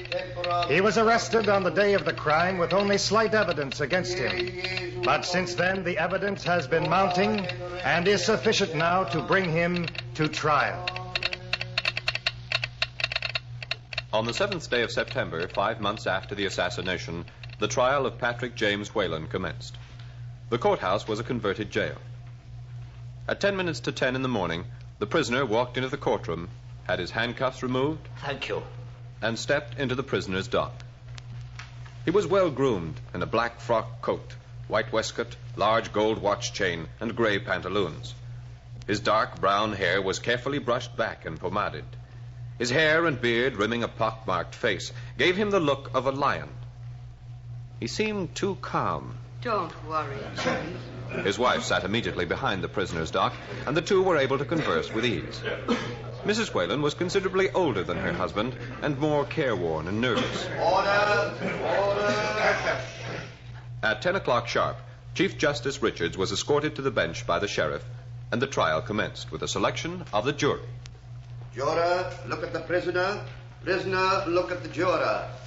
I have looked and looked and challenged 21 men, for I feared they were lovers of England and haters of Ireland, or haters of all men, and wanting to send another from this earth. All right, take your seats. It's hard for a prisoner to have much fun as for a judge, and that one has a terrible power over me. Jurors of Our Lady the Queen, upon their oaths present that Patrick James Whalen, on the 7th day of April, in the year of our Lord, 1868, at the city of Ottawa, in the county of Carleton, did feloniously, willfully, and of his malice aforethought, kill and murder one Thomas Darcy McGee. A true bill. Aye, and he'll hang for it. Who said that? Jimmy, don't lose your temper for your own sake. Oh, these people come into gate. Oh, Jimmy, please. Yes, darling. May it please your lordship, the gentlemen of the jury. Oh, Mary, Mother of Jesus, make me lawyer cleverer than the Queen's. Is it lucky I am, or unlucky to be defended by a Scotsman, Cameron, and to be having an Irish QC O'Reilly fixing to hang me with his questions? Will the Irish never stick together? The Crown Prosecutor will proceed with his evidence. I should like to begin by calling Reuben Wade to the stand. Reuben Wade? You are Reuben Wade? I am. You swear that the evidence you shall give touching the matters in question shall be the truth, the whole truth, and nothing but the truth, so help you God? I do. Mr. Wade, have you ever seen the prisoner before? Yes, in Montreal on the 21st of December last, in the sitting room of a house kept by Michael Duggan and his wife. The papers then were full of news about the Fenian troubles in England and Ireland, and you couldn't go anywhere without hearing talk of it. More shooting and hanging. They hanged the 3 Irish lads for killing that policeman in the Manchester riots. And it'll just make more riots. But the Fenians here are no trouble these days at all. The Dominion can be thanking Darcy McGee for that. Though 20 years ago, he was rebelling for Ireland. Gone soft. Here's to him. Aye. A poor excuse for a drink is better than none. And you, Smith, brooding over there. Will you drink to your darling boyhood idol? Fenian Brotherhood do fought with the boys in blue, and we'll go and capture Canada, for we've nothing else to do. Sullivan, you'd better forget that song. It was a grand scheme. Was it not a grand scheme to strike at Great Britain through Canada? The United States full of Irishmen, trained for fighting through just finishing up the Civil War and wanting to do something for their homeland. New Ireland, that was to be the name when this country was liberated. New Ireland! A grand scheme. Till it sputtered out like pouring a barrel of water on a flickering candle. A different ending if the Irish in Canada had rallied to the cause. For all the doing of Darcy McGee, scolding us like a parish priest. Knock him out of his seat in Parliament, I say. Knock him out of his carcass. And what would you be meaning by that? It's plain enough. A scheme isn't always a good one just because it's dreamed up by an Irishman. I've had enough of crazy schemes. And whose year will you be going after? I'm not an informer. Let him go, Smith. See what McGee is doing to the Irish. If we don't shut him up soon... Smith here's our man, eh, for the job? Why do you sometimes call him Smith, sometimes Sullivan, when you know his name's Whalen? Duggan, I've gone back to Whalen since my brother Michael went to Quebec City for the cause and got drowned. I don't want the police linking his name and mine. He may have had papers on him. Incriminating? Aye. Darcy, poor devil. If he only knew the fate that awaits him, he would fly. And it would not be the first time either. And it would not be for the first time either. Mr. Wade, what did that mean? Objection. The witness's opinion is hardly valid here. Forget the question. What did you hear next? I had to leave then. Your witness. Mr. Wade, what nationality are you? Unfortunately, English. You knew the landlord, Mr. Duggan, well? No. And he allowed you to hear this conversation? They seemed shy at first, but as they kept drinking, they forgot me. Did you hear every word that was spoken? No, I won't say that. Then, what you did not hear might give quite a different meaning to what you did hear. I'm just saying what I heard. Thank you. Mr. John McGee, You are related to Thomas Darcy McGee. He was my half-brother, and I lived with him on St. Catherine Street in Montreal. You were at his home last New Year's night? Yes, when the accused came to see him. It was between 1 and 2 a.m. I didn't want to let him in, but Darcy said you can't always tell a dog by his hair. Darcy McGee. When I was a lad back home, my mother was full of praise for you and the other young rebels who tried to free Ireland after the Black Potato Famine. What I did then was of no help to the old country. Every blow struck helps Ireland. It's late. What do you want? I've come to warn you to go easy on the Fenians. You warn the Fenians to let their bitter dreams float away. I've tried their way, and the only fruit is more bitterness and blood-stained bodies. We have the chance here in Canada to show the British that the Irish are not forever troublemakers, not when they're treated with any decency and justice. What effect has it had on the treatment of our people back home? Give it time. But the Fenians can bring enough discredit on the Irish population in Canada to embarrass it for generations. That is why I attacked them. What are you, another Fenian? Me? I've come to warn Mr. McGee. I overheard some men in a tavern saying, this is the night McGee's house is to be burned.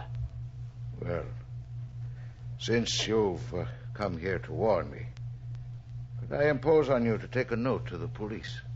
To the police? I should tell you that not long ago in Quebec, a man who warned me of dangers came to an unfortunate end. How? He was found the next morning floating in the harbor. Someone killed him? No one knows. His name was Sullivan. My brother. So he was seeing you just before he... What are you doing with that pistol? Did he warn you to shut up or be careful? Put that away. What have you come for? You think I've come to kill you. But if my brother Michael meant no harm either... Here, take the pistol. To defend yourself. If anybody comes to harm you tonight. Put it back in your pocket. Take this note to the police. And don't worry. As long as God has work for me to do, he won't allow me to be slain. Aye. Don't worry. As long as God has work for me to do, he won't allow me to be slain. I heard my brother Darcy say it on several occasions. Was any attempt made to set fire to the house? No. Your witness? No questions. And what can you be meaning by that? No questions. Order, my lord. I apologize for my client. Look, Whalen, you must keep your... Why did you not ask him if my brother Michael came to Darcy to tell him to shut up or be careful? What are you talking about? I never found out. I must know. Now, Mr. Alexander Turner. Turner? On the stand? Where'd they dig him up? Do you know the prisoner? Jim? We might say too well. We often went drinking together. He was forever making hostile remarks about McGee. And when McGee was elected, he said, the bloody old pig will not reign long. I'll blow his bloody brains out before the session is over. Your witness. Mr. Turner, you say Mr. Whalen was always making hostile remarks about McGee? You must be able to give other instances? Yes. One night when we went to the theatre to see Arana Pogue, and I said... To see what? Arana Pogue, a translation of Shakespeare's As You Like It into Irish. Go on. Well, we'd been drinking and we were pretty swipey. Whalen said he'd take McGee's life as soon as drink a cup of tea. And then he says he was in love with a girl in Quebec, and that he didn't care for his wife. Jimmy, did you say that? He's lying. Lying. That will be all, thank you. There will be a 10-minute intermission. Jimmy, who was she? What? Oh, who? The young girl in Quebec. My brother Michael's girl. But you were fond of her. You'll believe a liar like Alex Turner? Why would he say that? Because he wants to see me hanged. The whole lot of them out there in the courtroom want that. You too, now. You and my lawyer and my old friend Turner and the judge and jury. Leave me alone. Jimmy, I'm with you. Aye, so is me old mother. Oh, this should be pleasing to her. Jimmy, Jimmy. She'll not be ashamed of me now. Jimmy, you refused to go. So another one dead. But I'll never grow used to it. Mother, what are you saying? It's no worry of yours. What has happened to Sean and John? They fired the police barracks, but Sean was shot dead and John caught and locked up. Sean dead? Sean, who'll always be 14 years now, because you were a coward and wouldn't go with John. So the boy volunteered. I knew they'd run into trouble. Oh, what way can we go without running into trouble? Your grandmother Sullivan died in the famine of 47, and your father was shot trying to get food for his wee children. And not a day since has it not been a struggle, but I'll you... die for Ireland when there's something to die for. He's running away to England and enlisting in the British Army and serving in India, your way of dying for Ireland. I did it to lighten the strain here. And now you're off to Canada. Why do you hate me, Mother? I don't hate you. You wish I'd been killed this night instead of Sean? No one had been killed if you'd gone with John. You had a brave father and brave uncles and you have brave brothers. But will you ever be more than a dandy and a toady to the British? I wish to God my body was for laying out. No one would be having to mourn at all. Are you brave enough to go claim Sean's body? I'm brave enough for that, Mother. Brave enough for that. Mrs. Mary Ann Trotter, what do you do?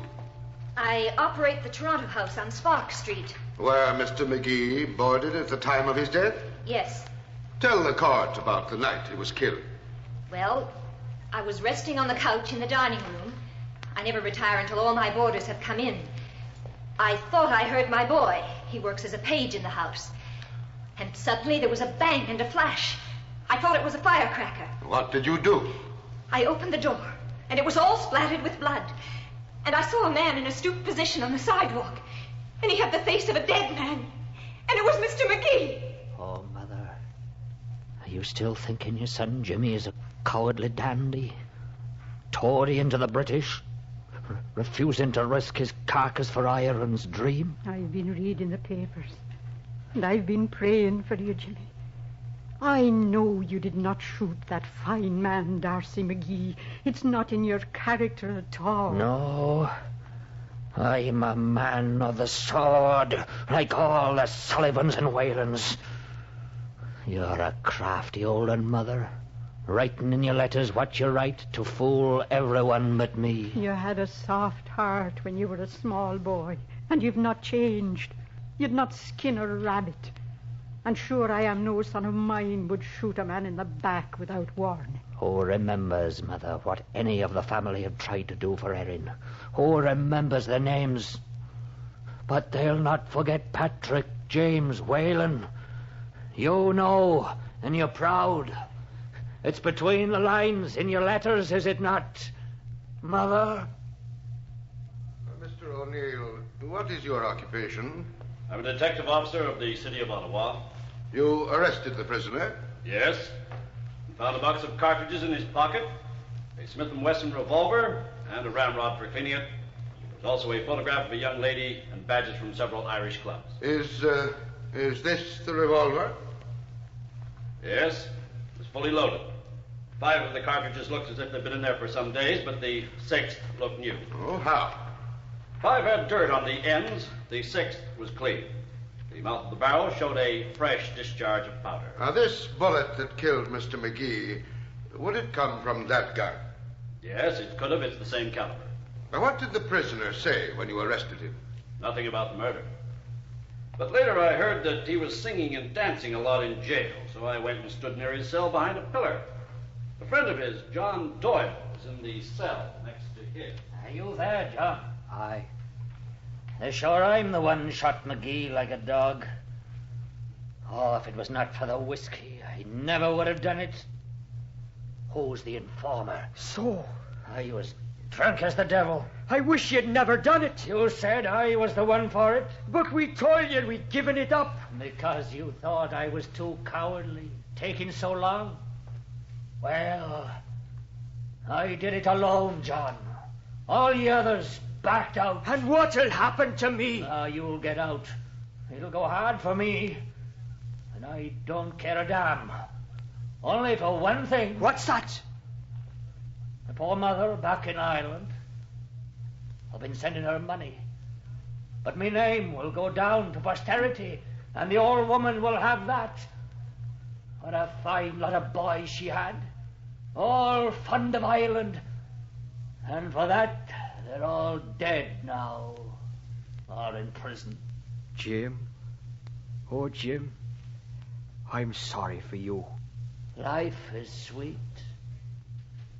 But they have traced me step by step. Mr. O'Neill, you have a most remarkable memory.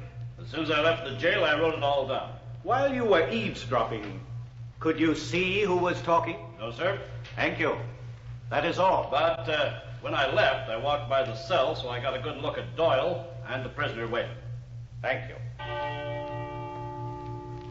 John Baptiste Lacroix, where do you live? Lower town, Great Ann Street. Where were you the night of April 6th and the early hours of the 7th? C'est avril. I go up to Chaudière Flats to see about the job. What time did you come back from Chaudière Flats? 1:30, 2 peut-être, 2 maybe. Which way? Along Spark Street. I see a man, he walk along the other side, in a black coat, and he limp a little. He's smoking cigar. He turn into Toronto House. I see another man coming, come up behind, pistol in his hand, and he, bang! One man fall, other man turn and run. I back into the doorway to hide, but he come right to me. I see his face, the moon shining, terrible. Then he run this way, and I run that way. No, he's lying for pay. When I shot McGee, nobody saw me do it. Michael Duggan, where do you live? In Montreal, till they arrested me. You take in boarders and run a small bar? It's Mrs. Duggan, mostly. Did Mr. Whalen, the prisoner, ever come to your house? No, I never saw the prisoner before. Never?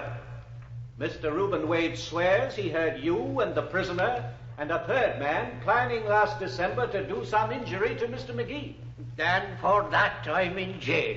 You deny it? I'm sworn on the Bible, am I not? Your witness. Would you say that you are a hard-drinking man, Mr. Duggan? Mrs. Duggan thinks so. Isn't it possible that you did talk with the prisoner when you were on a spree and don't remember? Can't a man take a drink without the whole country condemning him? Did you know anything, Mr. Duggan, about a Fenian conspiracy in Montreal? I know Darcy McGee was against the Fenians for bringing the quarrels of the old country into Canada. Whoever killed him, if he was meaning to stir up the Irish in this country into a fighting mood, he's done the opposite. Men like myself, not thinking much of McGee when he was alive and trying to win us over to the path of reason and charity, see the greatness of the stubby, curly-haired son of Ireland now, cold in his grave. Oh, if there's no praise for the murderer from Duggan, there's little praise from anywhere. Does the curse of a whole nation and the curse of God rest on the murder of McGee? Though my boots and fists were servants of violence, my heart is a lover of gentle peace. All my life, fear and shame have tortured me for my soft heart. When I tried to break free, I went after the man who was daring to show his gentle soul and mine.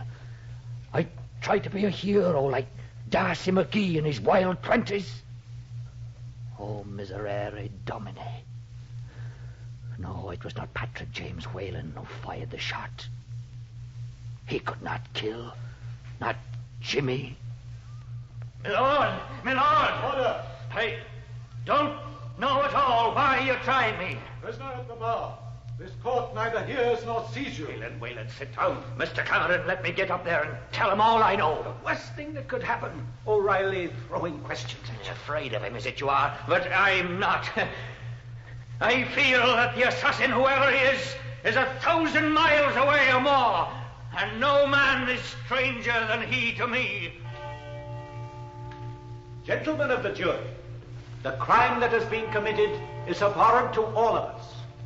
Still remember, justice is not vengeance. Guilt is to be punished, but a victim is not to be immolated because the nation demands a victim. Gentlemen, I leave you with your oath to well and truly try the prisoner at the bar, and true deliverance make according to the evidence. The jury will retire to deliberate. They're coming back. The jury. Watch. See if they look at the prisoner's face. That's how you can tell what they've made up their minds to. Oh, me dear. Me dear. More than all else, kindness hurts. And you're kind. And I found so little in my life. So why I chose you. Oh, everyone thought it strange. Jimmy. Jimmy. No, I must be brave and show nothing. Brave like my father and Sean. Gentlemen of the jury, have you reached a verdict? We have, my lord. Guilty. Patrick James Whalen, make your peace with God. There is no possible hope this side of the grave.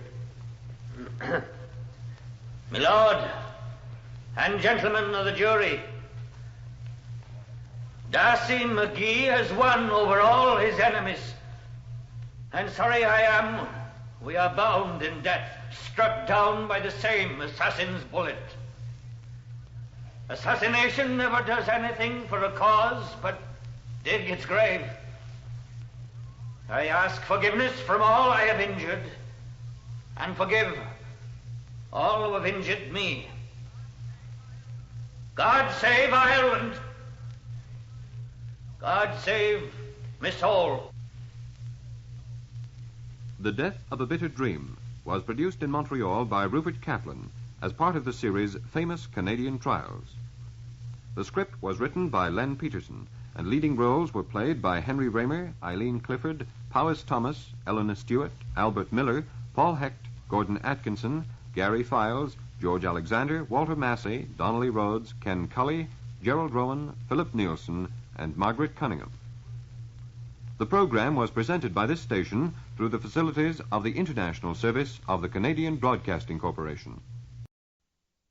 La Corriveau. The Canadian Broadcasting Corporation presents a play by Mac Shub, based on the trial for murder of Marie-Joseph Corriveau in 1763.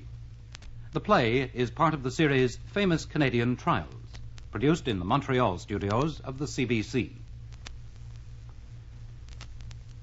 If there be a single truly haunted spot in the entire province of Quebec, it must surely be that spot on the south shore of the St. Lawrence River, halfway between the churches of Bienville and Saint-Joseph-de-Lévis, where many, many years ago there stood a gibbet on the heights of Nepvin.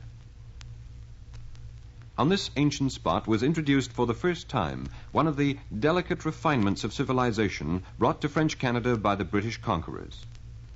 The sinister practice we refer to was hanging in irons, an ignominy which we are told in Old English documents was strangely dreaded by even the most hardened criminals. To be hung in irons meant that your corpse was placed into a sort of iron cage and thus suspended from a gibbet, usually by a highway. There it hung until it fell to pieces from the effects of time and the weather, and only a few hideous bones and scraps of dried flesh remained as evidence of the strong hand of the law. The first Canadian to earn this dubious distinction was Marie-Joseph Corriveau, a handsome woman of 30. She was the daughter of one well-to-do farmer and the wife of another in the parish of Saint-Vallier near Quebec City. The coin of her memory is engraved with further distinction. Hers was the first trial for murder in Canada after the conquest of Quebec in 1759. It was a most unusual affair, and it happened this way.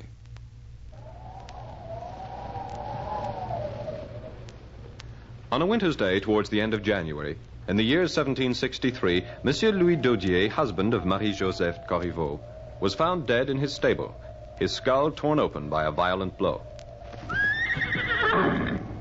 A doctor was summoned. Mon Dieu, how did it happen, Madame Daudier? Can you do something, Doctor? No, he is dead. When did you find him? A few hours ago. I sent for you immediately. What happened? That beast of a horse over there. Early this evening, Louis said he wanted to visit the stable.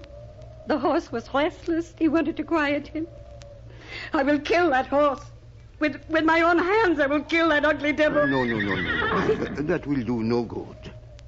What happened after your husband came out here to the stable?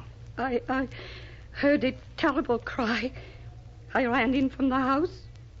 Louis was there, on the floor. His head. How did it get here? Surely the horse did not kick him this far from the stall. My father and I, after I found him, we dragged him over here. That horse. Tomorrow I will shoot that beast. We had better go now, madame. We can do no good here. Come. Thus, history met Marie-Joseph Corriveau, widow of the newly dead Louis Dodier. A woman whose life and doings would have held little to interest us, were it not for the shrewd peasant instincts of her neighbors. You're a fool to believe it. Please, woman, I saw him lying there with my own eyes. Oh, he may be dead, yes, but no horse killed him. What are you saying? He's the second one she put away. Dodier was her second husband? Oh, you doctors are all the same. You have eyes for nothing but little pimples and warts and the important things you never see. Yes, you do. Dodier was her second husband. The first was Charles Bouchard. She married him. She was only 16. Bouchard. I do not remember. Did I ever treat him? How do I know? It wouldn't have done any good even if you had. She got rid of him, too. 3 years ago. Oh, come, how could you know the that... The whole parish knew. Oh, she's a great one, that fancy La Corriveau, with her airs and graces and Paris education and her taste for luxury. Being a farmer's wife was way below her. She wanted the wild life, the paint and the furs. Life à la Quebec that was too dreary for the likes of her. I do not understand this nonsense you are talking. Why then did she marry this man? Joseph, the father, the old man. You know him? Yes, I know him. He forced her. He thought he was making a good match for that precious daughter of his. The first one, Bouchard. How did he die? She poured molten lead in his ear while he was asleep.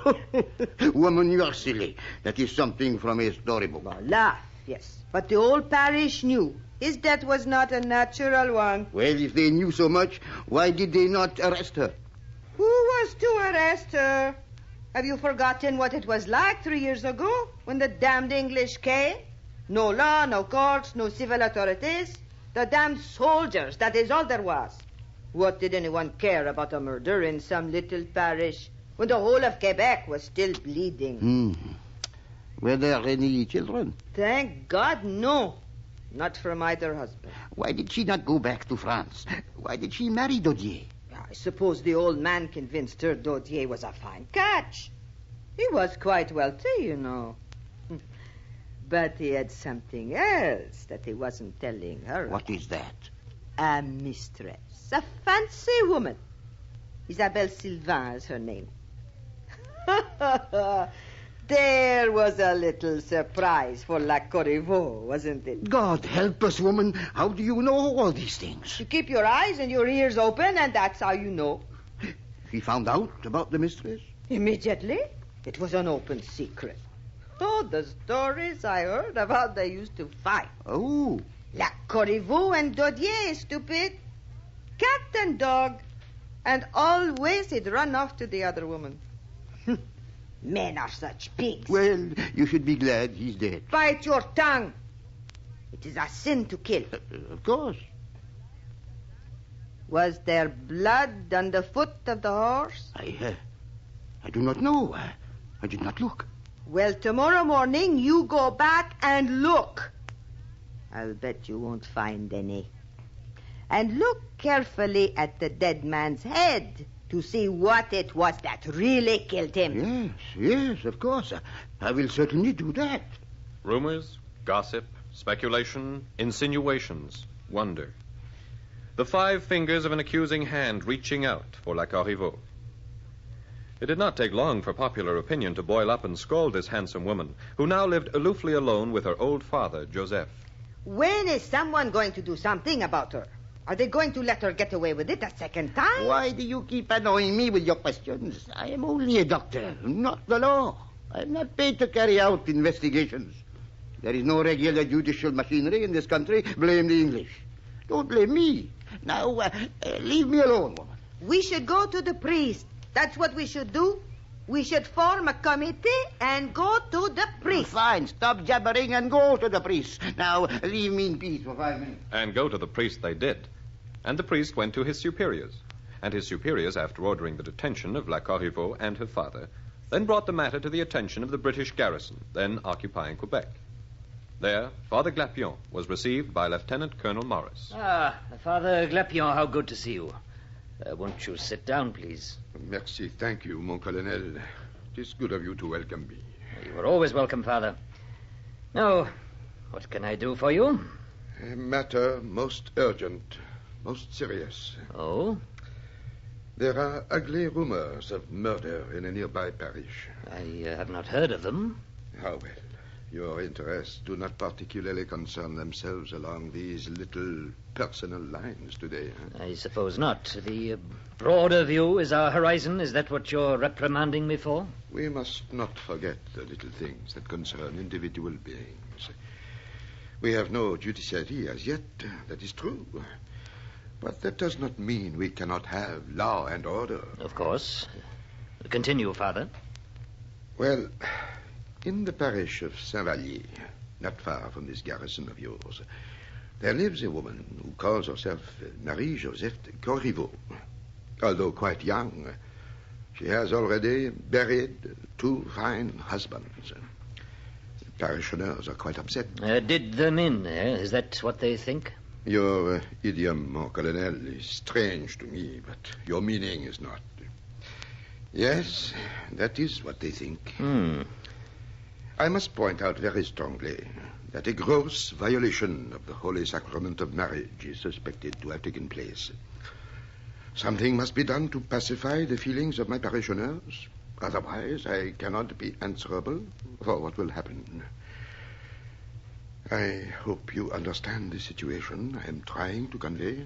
Really, Father, it seems to me that all this fuss is based only on a matter of suspicion. I'm sure you don't expect me to... You do not give me credit, sir. I have already had the people concerned in this matter put under restraint. Do you think I would have acted that way if suspicion were my sole evidence? After all, the days of the Inquisition are long past, are they not? Forgive me. I did not mean to suggest... Of course not, mon colonel. I merely wish to stress that it is more than mere rumor and suspicion which brings me to your chambers. You have evidence? Yes, the strongest kind. I have a signed deposition from an eyewitness to the murder. After this, the British military authorities had no other option but to try La Corriveau. Since there was no civil court then in existence, the case had to come before a military tribunal or court-martial. The case was presided over by Lieutenant Colonel Morris of the Quebec garrison. A courthouse was set up in one of the halls of the Ursuline convent, where, for those concerned with such incidental footnotes, the table at which the members of the court-martial sat is still preserved as a curiosity.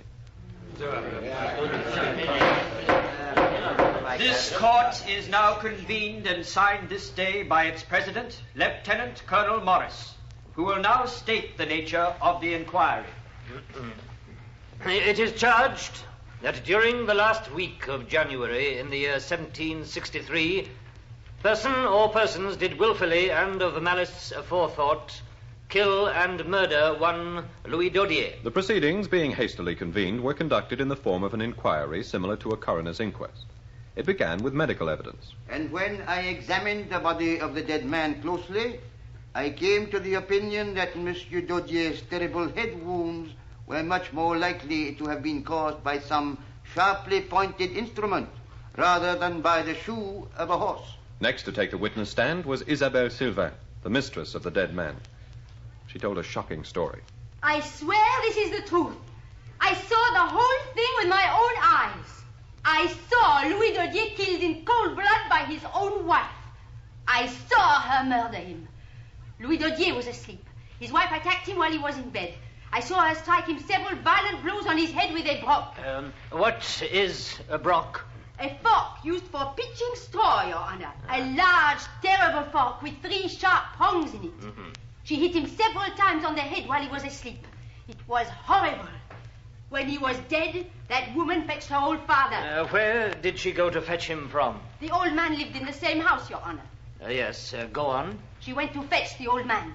He helped her drag the dead body from the bed. They dragged it out of the farmhouse into the stable.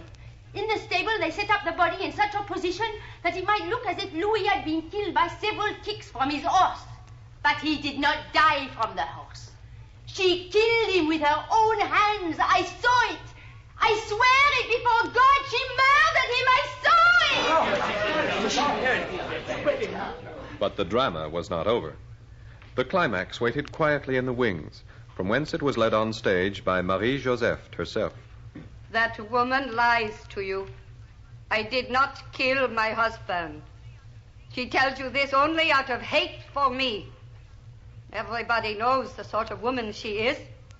How can anyone believe one word that comes from her ugly mouth? She lies to you. I did not kill my husband. If someone did, you must look beyond me. Where else can we look, madame? Ask my father. He will show you where to look. Joseph Corriveau, old and feeble, took the stand. He was the last witness. My daughter did not kill my son-in-law. Not that I would have blamed her if she did, but she did not. I tell you that. How do you know she did not? I know. Because it was I who killed him. You admit to the murder of your son-in-law? I admit. I killed Louis, not Marie. He deserved killing. I was beside myself with anger when I saw how faithless he was to my beautiful daughter. He was the worst kind of pig, and right from the beginning I made up my mind to avenge the terrible insult he offered to my daughter. I killed him with my own hand, with a brock, just as the Sylvain woman said. He lies! He's protecting her! Silence! You must be quiet. Silence. It is the truth that I tell you. I killed him. My daughter did no more than help me to carry the body to the stable after I was finished. That hysterical woman, Isabelle Sylvain, you can understand why she lies about my daughter. She is crazy with jealousy. That is why she lies. Thank you, Your Honor.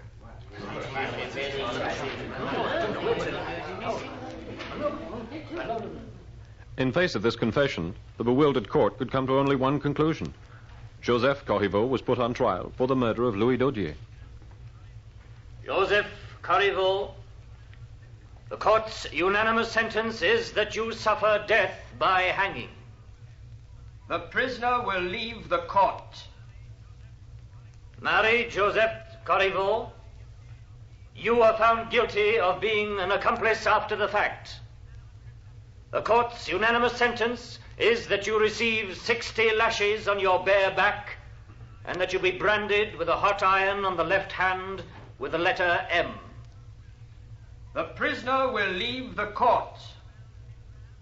Isabelle Sylvain, you are found guilty of perjury and of misleading the court. The court's unanimous sentence is that you receive 60 lashes on your bare back and that you be branded with a hot iron on the left hand with the letter P. The prisoner will leave the court. The court is closed.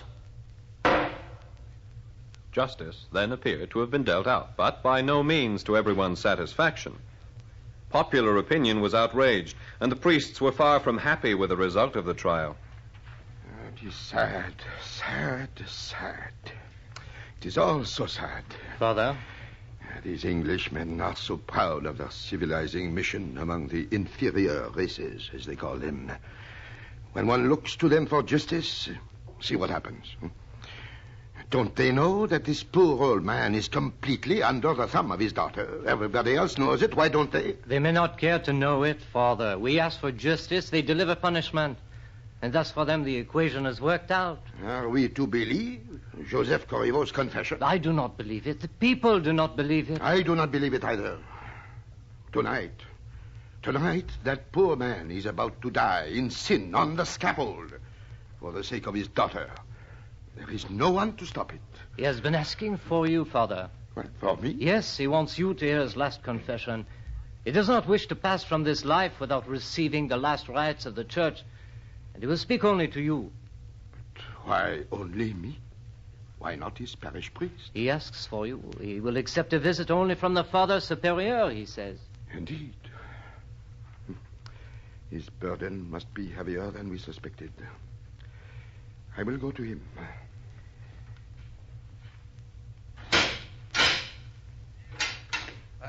Here you are, Father. This is his cell. Thank you. I will call you when I'm through. Righto. I won't be far off.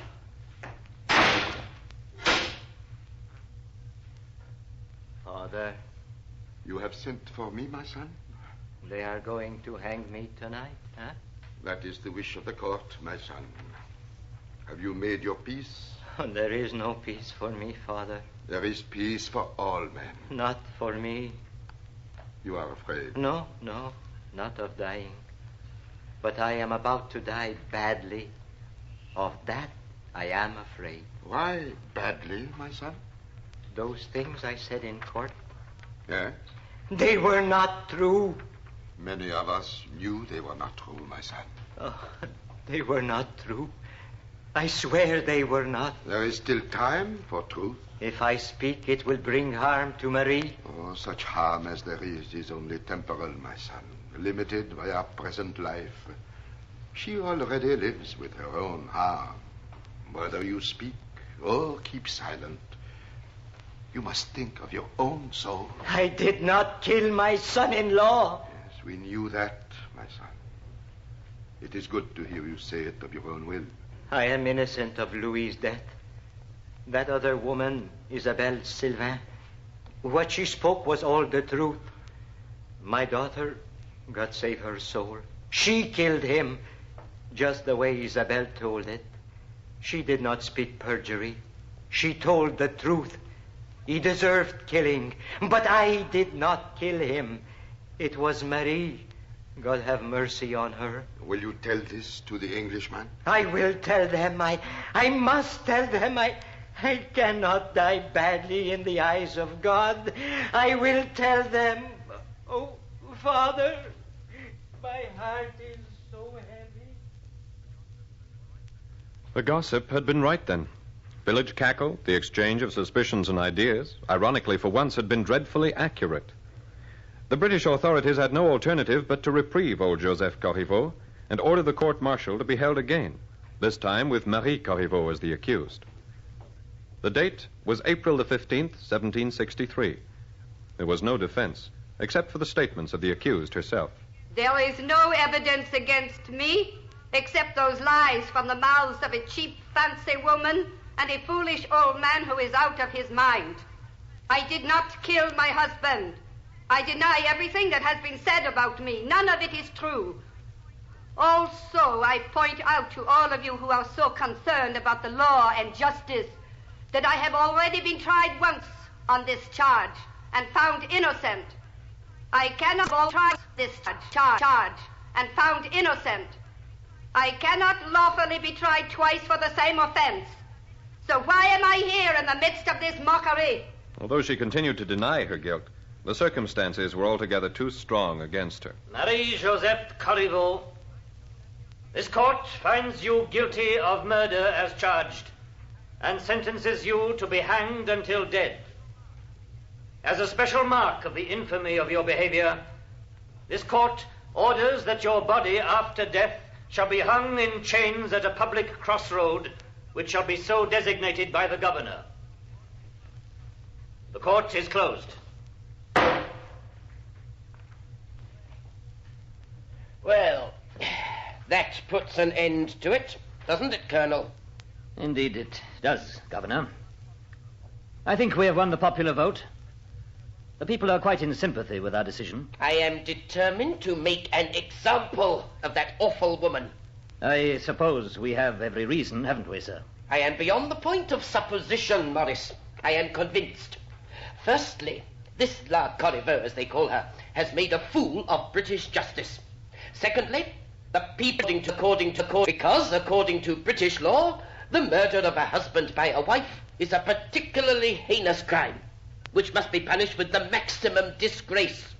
Therefore, Colonel, instead of choosing a spot within the parish of St. Vallier, I order that the corpse of this woman be hung in irons and suspended from a gibbet at the fork of the four roads on the heights of Lepin, halfway between the churches of Bienville and Saint-Joseph-de-Lévis. I understand that is perhaps the busiest intersection in these parts. It is, Governor. Every inhabitant along the south shore of the St. Lawrence must pass through this intersection on his way to sell his farm produce in Quebec City. Perfect. Order the cage and hang her.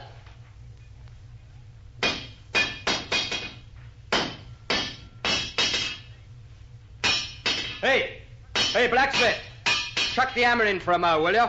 Hey, what do you want with me, soldier? What have I done? Nothing, mate. It's what you're gonna do. And what is that? I have an order here from His Nibs the Governor himself. He wants you to build a cage. What kind of a cage? Here, I have a picture of it. See? Whose body? La Corriveau, that's who. Why do you not let her rest, huh? Was it not enough to kill her? Here, don't start that with me. I do what I'm told, and you better do the same. Now, here's what it's like. The head, trunk, and limbs are all outlined in heavy iron bands, see? Like this. These bands are all riveted and held together by cross pieces, see? Like this. Here on top goes a hook which turns in its socket. You understand, blacksmith? It is a most fearsome sight, monsieur. You don't have to look, matey. All you have to do is make it. Now get busy.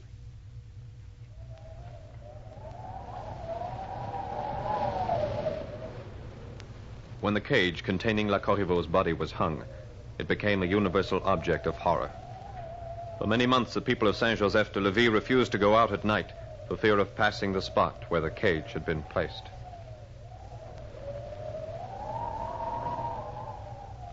We will all be destroyed by this evil thing. Every night, as soon as it gets dark, the ghost of La Corriveau descends from her cage and goes to the church where she tears open the fresh graves and devours the corpses. They say that the other night a young boy passing there was attacked and wounded by this terrible vampire. Oh, Mary, full of grace, protect.